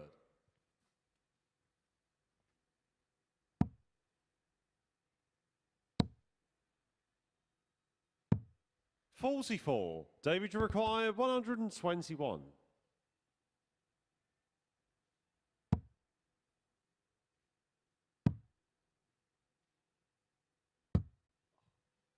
107. He's gone for the single 18 with that last start, trying to leave himself 32. He's ended up slipping in the double, so he's only just next door to the 16, but despite the fact it's 100. next to it, David, a you lot of the require players 14. don't like this because of the breakdown.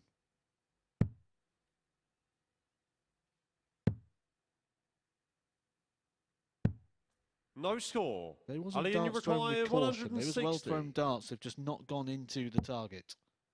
He will get another opportunity. Will he continue on 60. the 7-7 or David, you will we require see a 14. split? Still going straight for it. Persistent on the 7s. Getting closer. No score. Getting Ali, very and you close. He couldn't have got require any 100. closer without going in. And this could be a steal. Game shot on the first leg. That Ali of and which it is. Conteman. And the double woe continues for David Cameron. He had 6 darts there to get that one wrapped up. Second I leg, feel it's it Ali all and to sort throw of going first. wrong Game the on. second you hit that double 18 going for the big 18. 100. That breaker throw from Arjan has just completely gobbled up any of that value that existed. That 6-4 is completely 59. gone.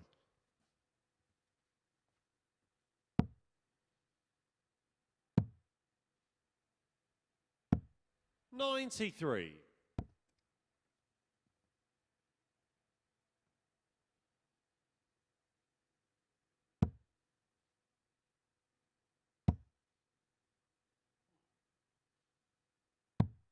And of course, moments like that, Matt, as well, is something that our referees have got to keep their eyes on as well. Got one of the best in the world in Charlie Conterman on the stage. 96.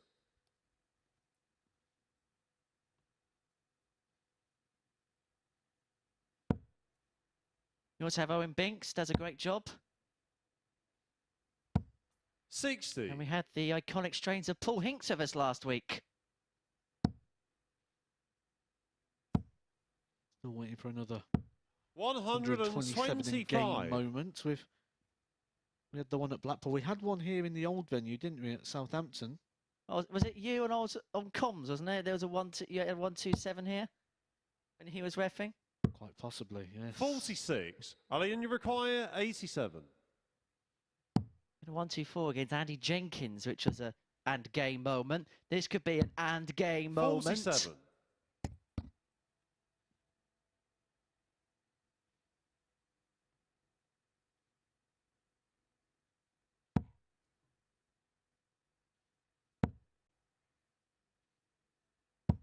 $95. Ali, and you require 40. So Tots are 2-0.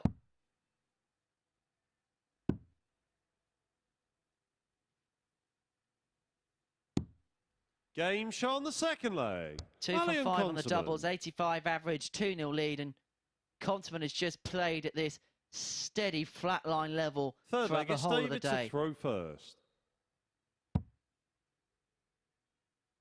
If you're David Cameron now, Matt, 100. what are you doing? Because you know you played well day 1, day 2. That hasn't quite happened today. Is it a case of just going back to the hotel or wherever he's staying, just clearing 60. the mind of what happened today?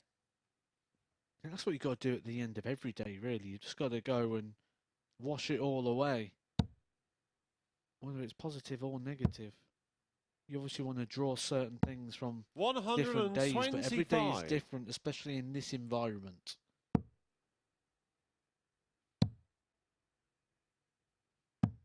$58. I think there are concerns around the form that David Cameron has shown today, because it's just nothing like what we've seen of him in the past or what we've seen of him this 60. week. He has been so far off the pace. His doubling has been what can only be described as poor. And that's when he's got down to them. He has been so far outscored in most of his games that he's been restricted to minimal chances.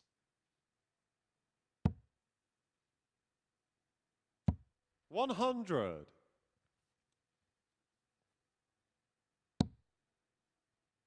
Being fed scraps at the end of the banquet, isn't he, really? 95. David, you require 116. 116 for Cameron to pull one back. This is with his darts. And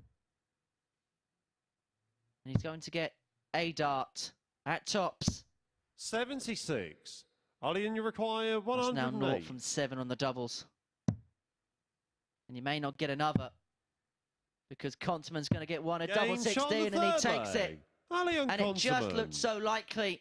3 legs won, 2 of them with a ton plus checkout. And Conteman leads 3-0, averaging leg, it's Arjan 90. to throw He's first. just playing to his Game type on. today. And he throws for a whitewash win. And if you took that value of 6 to 4, you are going to be a very happy guy because that has been gobbled up. 1 to 40 is now your chance on Arjan here, and I've got to say that was 134. a very bad call, a very wrong one there. The bookies don't get much wrong, but this one, from what we've seen and all the stats and numbers and data and 60. crunching, it just appeared far too big a value. Another one right for Matthew Edgar. I might as well bring it up because you're going 100. to anyway. And of course, if you want to get in contact with us, you're a massive part of the show, you listening in and watching at home, at MSS Darts on 140. Facebook, Twitter and Instagram. We've had plenty of tweets today coming in, so thank you so much for your interaction. Got a couple more games to go after this. So we'll go through a few of your tweets and other newslings. 180. That maximum there Arjan, you leaves require Cameron on 87, but 161. Conteman looking to seal it in style with his 161. Trouble 17 would have left the ball. 137. David, you require 87. The outer ring has not been David Cameron's friend today. Got 2 more chances to keep himself 69. in this one, and that Arjan, you require is all she wrote. 24.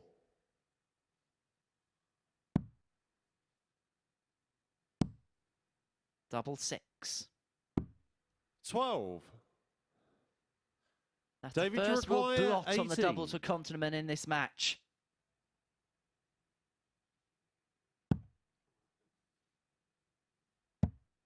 Can Cameron take full advantage? 10. No is the answer. Arjan, And you so to require seal 12. a 4-0 win. Conteman wants double 6. Down for double 3. 6. Doesn't go. David, you require 8. And Cameron is presented with another opportunity. Game And shot this on the time he fourth takes leg. it. David Cameron. Break a foe. Back to 3-1 we go. And it is Cameron who has the throw.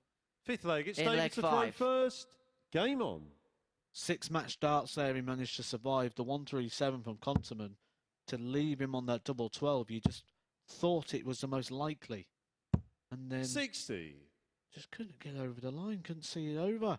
David Cameron eventually, the 12th time of asking, converts his first start at the double. 44. 8%. David Cameron in this game. But how much does that now affect Arjan? Do we now get a situation where there's a bit 100. of linger, a bit of lag, bit of disappointment? Or can he shrug it off? Question marks. 81.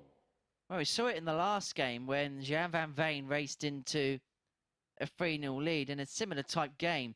Then Josh Payne found something from the fire to bring it back to a last leg decider before 26. the Dutchman going on and sealing victory. Are we going to see a similar pattern emerge in this match, I wonder? 60.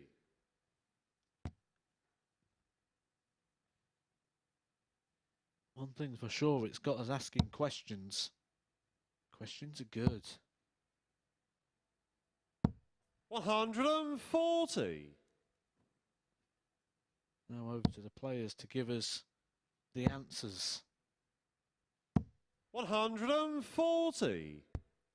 Both players hitting 140s, both looking to extend their maximum column in that last visit. Both got 1 apiece in this match. 100.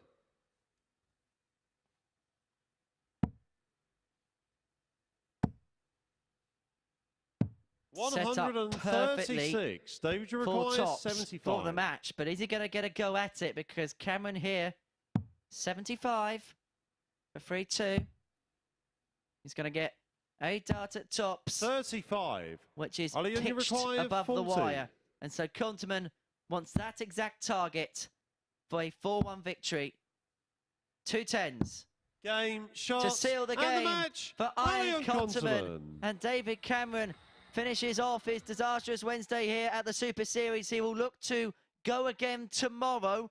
We don't exactly know what group that's going to be in. We'll find out in our next match. But David Cameron will return to the Super Series for a second tilt, progressing through to Saturday night's final, as will Arjan Konterman on the back of a 4-1 victory. We're going to take a short break. When we return, it's Josh Payne up against Gary Stone.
Well, the Cameron collapse is complete here at the MODUS Super Series. The overnight league leader has lost all of his matches today. In fact, he's lost 6 in a row after winning 6 in a row, compounded by a 4-1 defeat to Dutchman Arjan Konterman, who averaged 87.17 in that one, a 108 checkout in there for him as well. He missed 6 starts to win that match 4-0. Now, it might seem bizarre to say it, but that one leg could prove to be the bit of luck that David Cameron needed. Because if we take a look at the Group A table now, you will see that the next player, Gary Stone, -2 behind David Cameron by 2 legs. So therefore needs a 4-2 win or better against Josh Payne to get through in 3rd place. If it is 4-2, he'd be through on legs 1. However, if Cameron had lost 4-0, it would have been a much easier passage for Gary Stone. Josh Payne in 2nd, and Gian van Veen, we already know, has won the group by a distance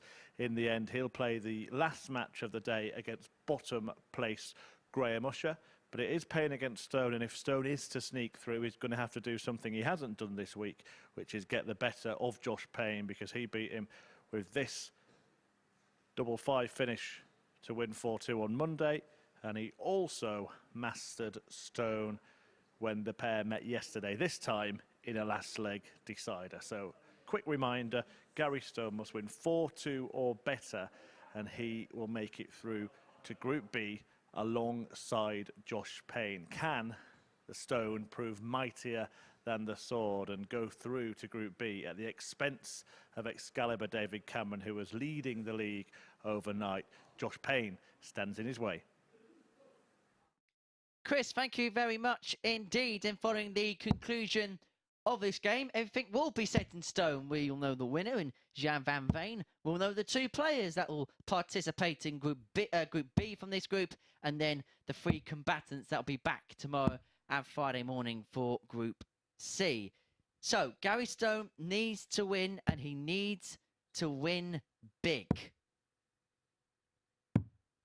Has to win probably 4-1, 4-0 to get himself into Group B. David Cameron's First on leg, it's 0 Josh to legs throw difference. first. Stone's Game on on. -2. Stone can draw level with Cameron on points with a victory in this one.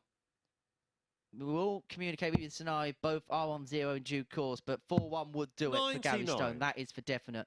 But that's not going to be an easy task against Josh Payne, who, would it be fair to say, 83. despite the averages he's put in, which has been alongside Conteman in the consistency column, emotionally he's felt a little bit up and down at times. 42.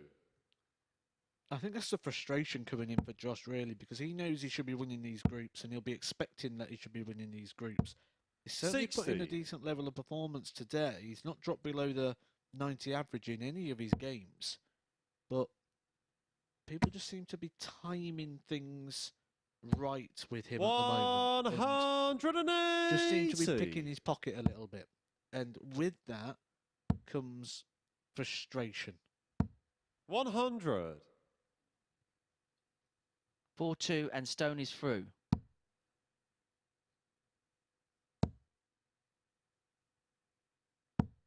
$100.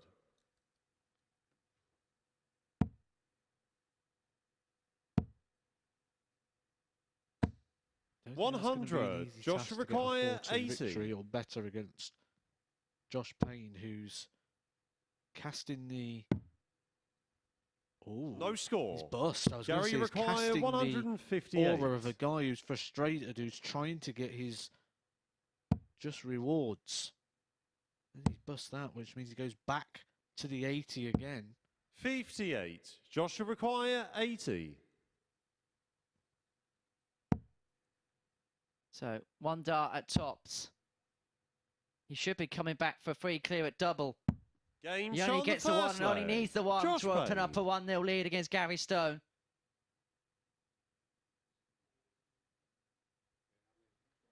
Second leg, it's Gary to throw first. And that is Game one on. of Gary Stone's lives gone.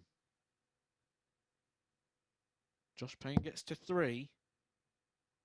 He's all over for Gary Stone in his 60. hopes of Group B. That will move him through to Group C. That will be tomorrow morning. 140.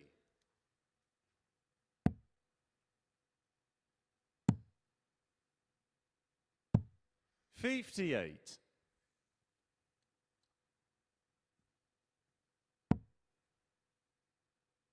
Have a look side on at the action of Josh Payne. 100. He nonchalantly releases it towards the board.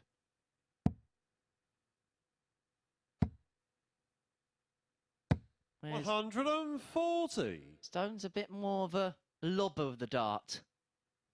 Yeah, I think that's why he's gone for this very front-loaded, onion-shaped barrel dart. 140. Sort of helps with the nosedive of the dart, because it's going to go up to come back down again. 180. Finds one of those Joshua require trademark 180s we've been 121. talking about. He hasn't found as many today. He'd get 3 in his game with Conteman. 86. Gary requires 63. 2 trolls for a level game. Game shot on the That's second exactly what we leg. got here. Gary Stone. Good standard, this. I'm going to say Gary Stone hasn't had as many. He's still at 8 maximums Third today, leg, it's which Josh is to throw first. a Game mightily on. impressive return. He had 9 on day 1, 11 yesterday, 8 so far today. 28 maximums in his Group A campaign. 140. He might not even finish in the top 3.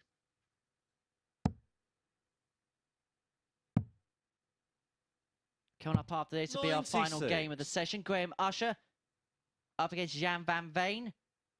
It will be a bookending battle to finish off our day here in Group A.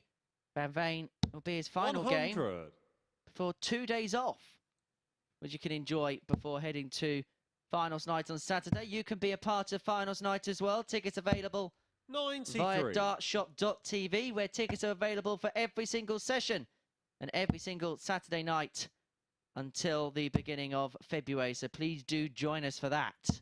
100.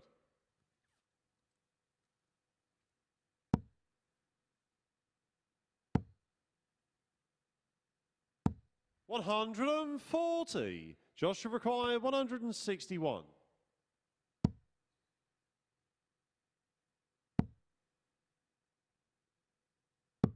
65.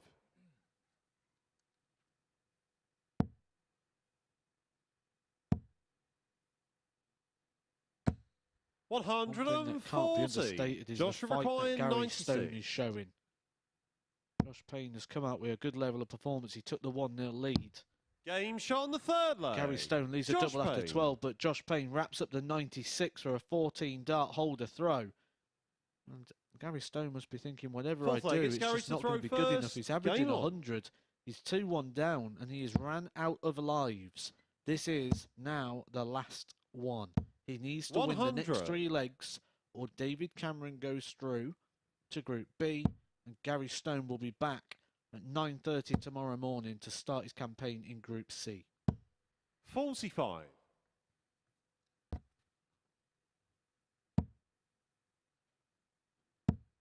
And if Stone's ears were perked up before the game, 91. then he would have heard Chris Murphy say on the balcony that this was the margin he had to get to win the game.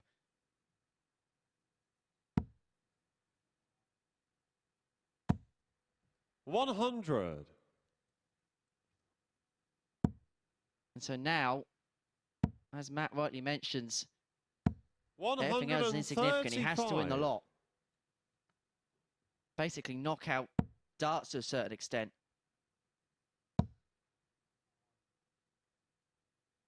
And perhaps not surprised that this has been a good game, because it's 85. felt like this week these two have played so well, but sometimes the results haven't married up, especially Gary Stone. 97. Yeah, he's one to keep an eye on moving forward into Group C or Group B. Still got the opportunity of getting into there, but he is one of those people that you fancy to 43. qualify. Gary requires 78. However that may be, whether it's because he wins the group, comes second, whatever it may be, I fancy Gary Stone to get through.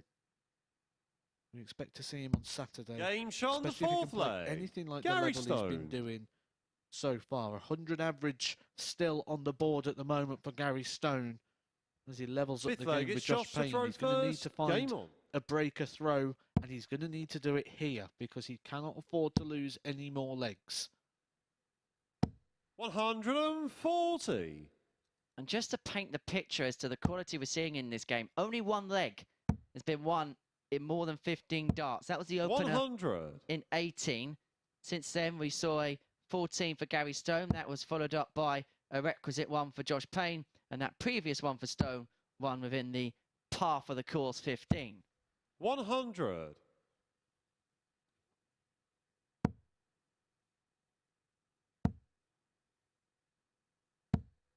180.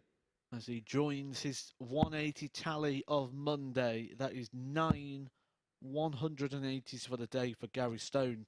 And he did record a game earlier on where he didn't hit any. 57. That was in his game against Gian van Veen. So those 9 180s are distributed out across the 4 matches 140. in which he's hit them. 29 180s for the week so far. He won't break the record. We heard that from Chris Murphy earlier on today. That was 58. 34 Gary, you require 180s for a 81. Group A campaign set by Robert Thornton.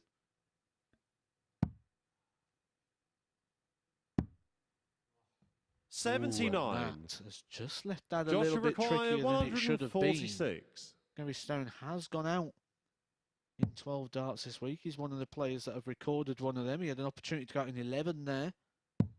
13 seems to be 46. the number for most Gary people this required week. 2. David Cameron, Gian van Veen, Game Conteman shot on and the Usher. 5th leg. Gary All Stone. best legs are 13 darts. Gary Stone joins them.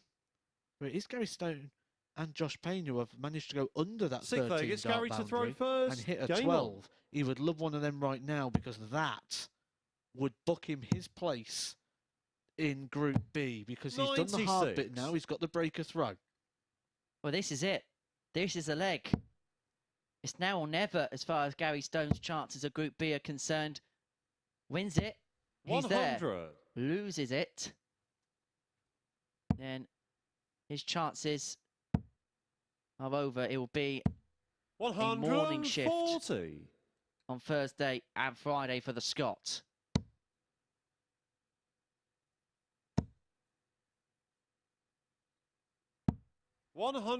$125. Josh doesn't seem to want to lie down and let that happen. This is Gary Stone's best performance of the week so far.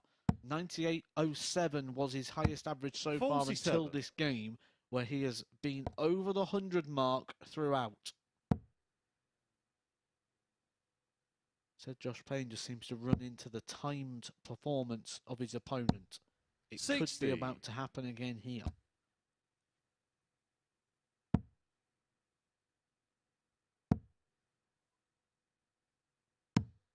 $40. Now 40 there has just opened the door for Josh Payne.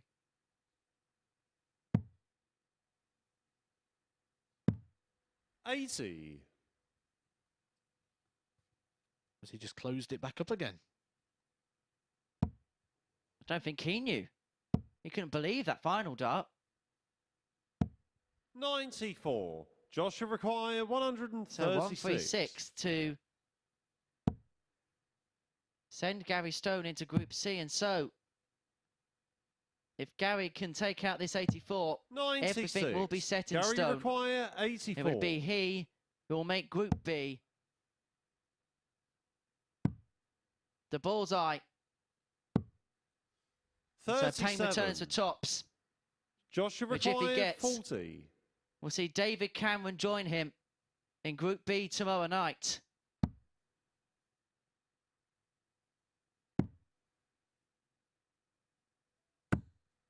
$20. Gary require Another opportunity 47. for Gary Stone. His last 12 darts have been of the sort of aura of a man who knows the situation. 37. He cannot convert Joshua his required bonus 20. opportunity. Josh Payne to close the door on Group A. Game shot on the That 6th leg. is Josh Payne. hope gone for Gary Stone. He has run out of lives, and his hope of getting through to Group B tomorrow 7th night and final is leg. over. It's Josh to throw Gary first. Stone will be Game returning on. tomorrow to take part in Group C, where he will be joined by 3 new players coming into the equation. Adam Lipscomb, Danny Lauby, and Diego 85. Portella coming in to join the mix, and they'll also be joined by Conteman, who we've seen here in Group A, and Graham Usher. That's quite a tasty 140. looking Group C.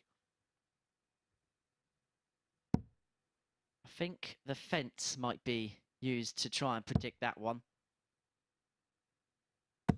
100. I mean, tomorrow night, you look at the group we got in play there. It's going to be Cameron and Payne, and they're going to be joined by James Richardson, Andy Jenkins, 131. and Paul Hogan.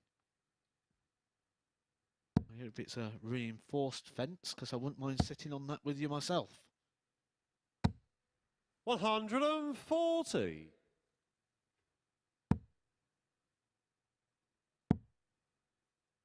You'll be fine. It's just my weight will struggle to bear. 80.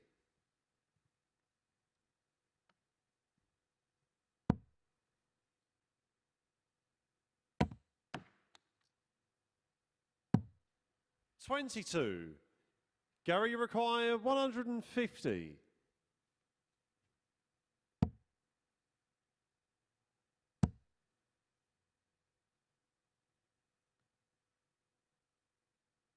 sort of feel Gary's frustration. Don't 68. you? He's sort of Josh did should all that require work to get himself back into a 154. position to get into Group B, and then those last sort of 12, 15 darts just completely went against him.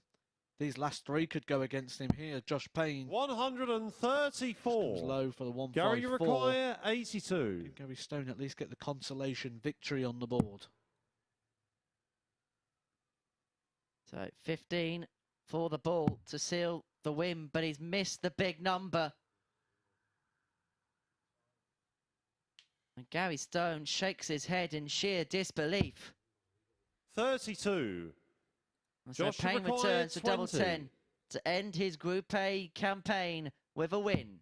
Game, shot, And a win and it the is match. to finish Josh up Payne. for Josh Payne, who gets the better of Gary Stone in a last leg decider. Stone, who will return tomorrow morning for Group C action. We now know that Payne will be joined by David Cameron in the nighttime session. So then 4-3 win for Josh Payne. We're going to take a short break, and after that it'll be the 45th and final game of Group A when Graham Usher takes on Gian van Veen.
Well, it all ended with pain for Gary Stone. He came so close, didn't he, to getting through to Group B. But a 4-3 defeat at the hands of Josh Payne, despite an average of almost 95 from the Scotsman in that one, means that he will not be making it through and will return for the morning session in Group C tomorrow. We can get confirmation of that by having a look at the Group A table, which has been won by Gian van Veen. He's still got another game to play, actually, against Graham Usher, our last match of this group. Josh Payne in second place. David Cameron takes third. Gary Stone missed the opportunity to get the 4-2 win that he needed in that match as well. Missed starts to do so, but goes down 4-3 in the end, and he will return in Group C with Arjan Konterman and Graham Usher. So it is bottom of the table against the group winner in this final match of the group. And Van Veen took out this 101 to beat Graham Usher when the pair met yesterday. One of a handful of three-figure finishers for the Dutchman, but only one 100-plus checkout for Usher so far this week. That came against David Cameron in his previous match. So this could be Van Veen's victory lap. Will he sign off in style, or can Graham Usher send out a little bit of a marker, a bit of a signal that he'll be back to his best in Group C? We're about to find out for one last time in Group A. It's Matthew Edgar and Henry Deacon. Cheers, Chris. So let's finish Group A on a high. Game 45 of 45 in this group. And it sees Gian van Veen take on Graham Usher. And I can imagine, Matt, Gian van Veen's going through one of the nicest feelings in darts, knowing you're through, you can relax and enjoy yourself, knowing that you're going to be in the final. Yeah, and then he's going to, say, get a couple of days off so he can have a bit. I like this. First leg, it's Graham to like throw this. first. So Game Graham on. there was just switching to a right-hand. He's a left-handed player who threw the darts with a right hand in practice. Now, as I mentioned this many times, Graham Usher is capable of throwing darts with both 100. hands. It doesn't seem to affect too much his ability. I don't know how good Gian is at throwing darts left-handed, but he certainly did one 60. in practice there.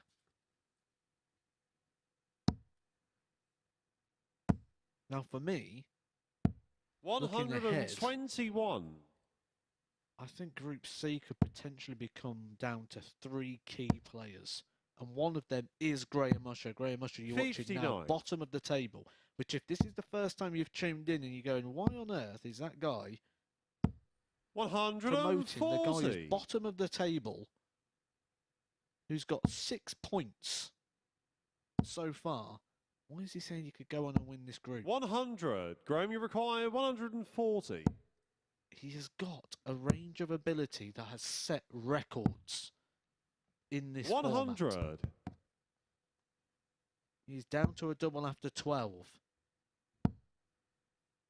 Is this the start of Graham Usher's 140. Graham, you appearance? He's going to require be 40. one of the players that Game you've shot got on the to put first in leg. as a strong Graham runner as he Usher. opens with a 13 darter to hold the throw. Danny Lauby, Second leg, it's Jan to throw American. first. Game on. You've got to fancy that. One of the things I'm really looking forward to, actually, is Danny Lauby taking on Graham Usher, because the pace of that game, you are not going to want to be Charlie, who is our 125. on-stage referee. That game tomorrow could be over in 5 or 6 minutes. 41. Does that mean that we're going to be commentating like horse racing commentators for that one tomorrow? 140. Some say my pace probably won't change. 180. Player you've got to fancy as going through that group has to be Gary Stone, from what we've seen of him this week so far. I think he's been quite unfortunate to find himself in Group C, and 58. you've got to say that them three are going to be your front runners tomorrow for that group, which Gian can just sit back and watch them battle it out. 140. Wonder if we're going to get an Andy Jenkins, Andy Hamilton style picture on 41. social media. Do you remember when he got through and he posted a 140. picture of him watching us with a cup of tea in his hand? 60. Jan, you require 137. 137 for Van Veen to level up at 1 apiece. Tops. Doesn't go this time. 97. So Usher Graham, you returns require 480 for 2-0. Tops. 40. Gian, you require 40.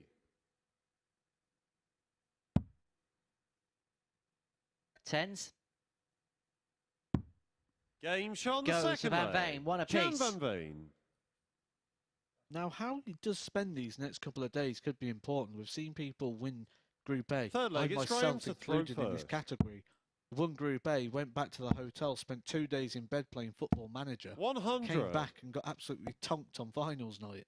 And I'm not the only person who's done that. Many people before have won this Group A and then come back, 60. and it's not worked. Jim McEwen. If you remember the week that Jim McEwen nearly did 15 from 15, Josh Payne, the player that stopped him at the very end of 100. that run, then came back and went out in the first phase on finals night. What you do in those days 57. to get yourself ready, I don't have the answer to, but we'll see if Gian can find the answer to that. 140. Another week that really stands out for me, actually, is the week Lucas Venig was here. And he walked through Group A. 100. Loads of Graham, averages you in the require hundreds. 161. And again, same situation. Came back on Saturday. Didn't work for him, and he went out at the first phase. 79. Do you think Gavin Carlin's on his Christmas card list after that 170 to send him out?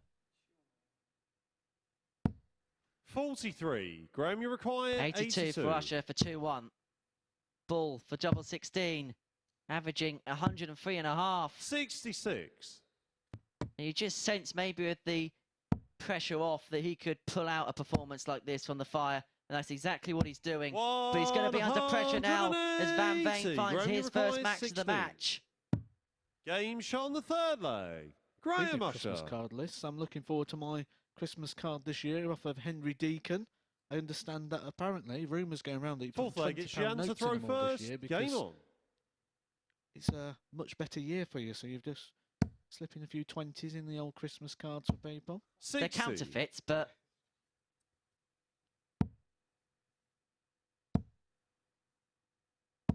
140. you'll just receive the Christmas Day WhatsApp message. Is that normally the one where 140. you take the photo of yourself with your bar of chocolate in the morning because everyone has a chocolate breakfast on Christmas and 140. a little bit of the bubbly. Bit of mermaid gin. Christmas Day. Christmas Day is a 100. very, very, very big thing. It's got to be done right. 28.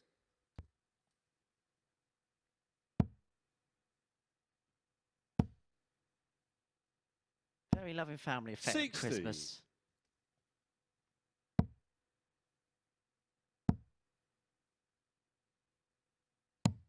137. Gian, you require Two 141. apiece, 141. Treble 19. Leads double 12.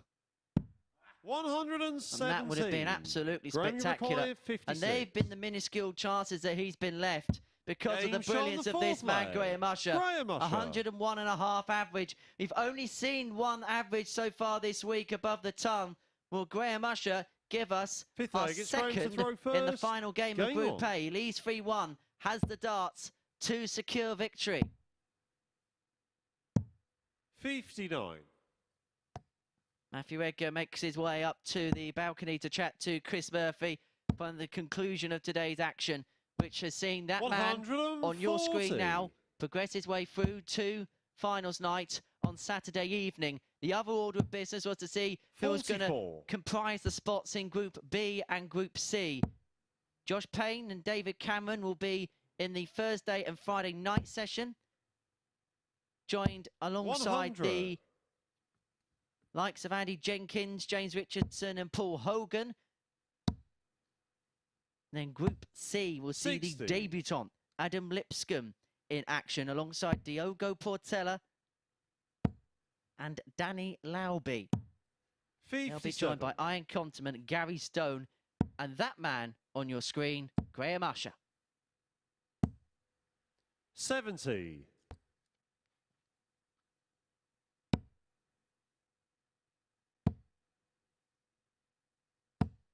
100. Ton leads him on 104. 81. Gian, you require 104. Still be done. Treble 17 for the bullseye. 40. Not cleaned it up fully, but Usher's not on a finish, so he is going to come back for this 64. Should guarantee himself a dart at the double 100. here. Gian, you require 64. Even better, he's going to get two, 48. but neither of them are Graham, you converted. require And so 87. Graham Usher to finish his group in style, but he's missed the big number. 37. Gian, you requires 16. 2/8 of Van Veen. We're on the board for double four Game shot on the fifth leg. to break Gian van Veen. the Usher throw and to bring it back to 3-2. Sixth leg, it's Gian to throw Usher first. should have had a match Game dart on. at the bullseye. He missed the big number on 70. Will we be looking back upon that moment 134. when all's said, all is written, all is done? 55.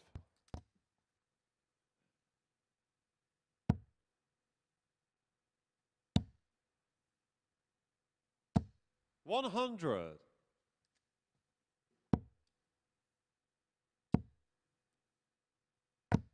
100.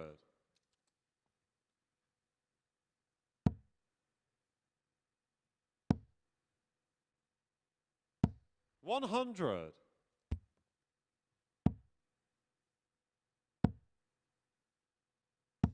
43. Gian, you require So 167. 6 starts on 167 to take this final game of the day to a final leg. Game And he shot on the decides to sixth go for the leg. ball and Gian bent van the Veen. ball.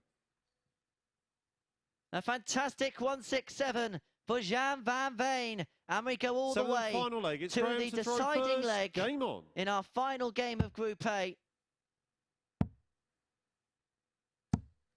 24.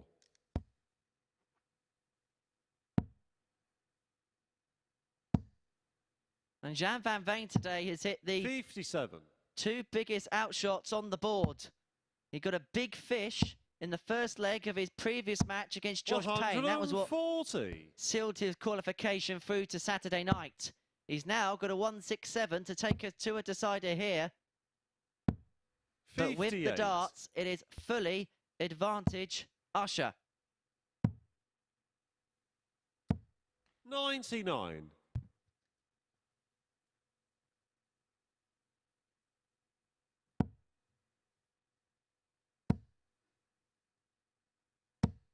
100.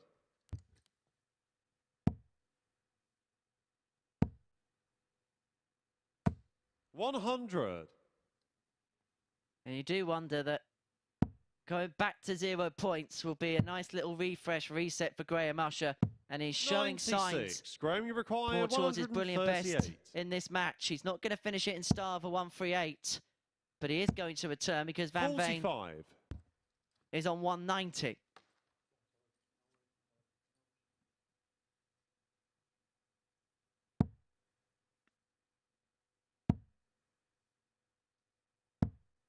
$43. Graham, you require 93.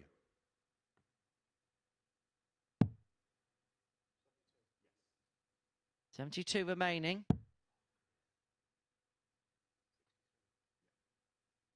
Just recalibrating here. He's got 63 remaining. Just asking the referee about 43. what he's got Gian, you left. They can require do that. 147. They're just not allowed to be told how to do it. They can be told what they've scored, what they've got left. 95. Graham, you require Do you fancy 50. finish it on the ball, Graham? Nah, too conventional. Double 16. 34. Maybe you should have gone for the ball. Gian, you require 52. So then 52 to see it through for Gian van Veen.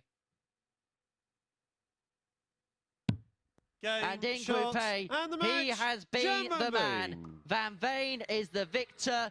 He is into Saturday night's final, and he has got a huge chance of winning the £5,000 jackpot and a place at Champions Week. The talented young Dutchman who's been playing darts pretty much non-stop over the last week or so, whether it be Minehead, the West Europe qualifier, or here, Van Veen is tasting that victory feeling. He's going to have a couple of days off before returning on Saturday. We're going to see Graham Usher tomorrow and Friday morning in Group C. And our final action of the day is to head over to the balcony and join Chris Murphy.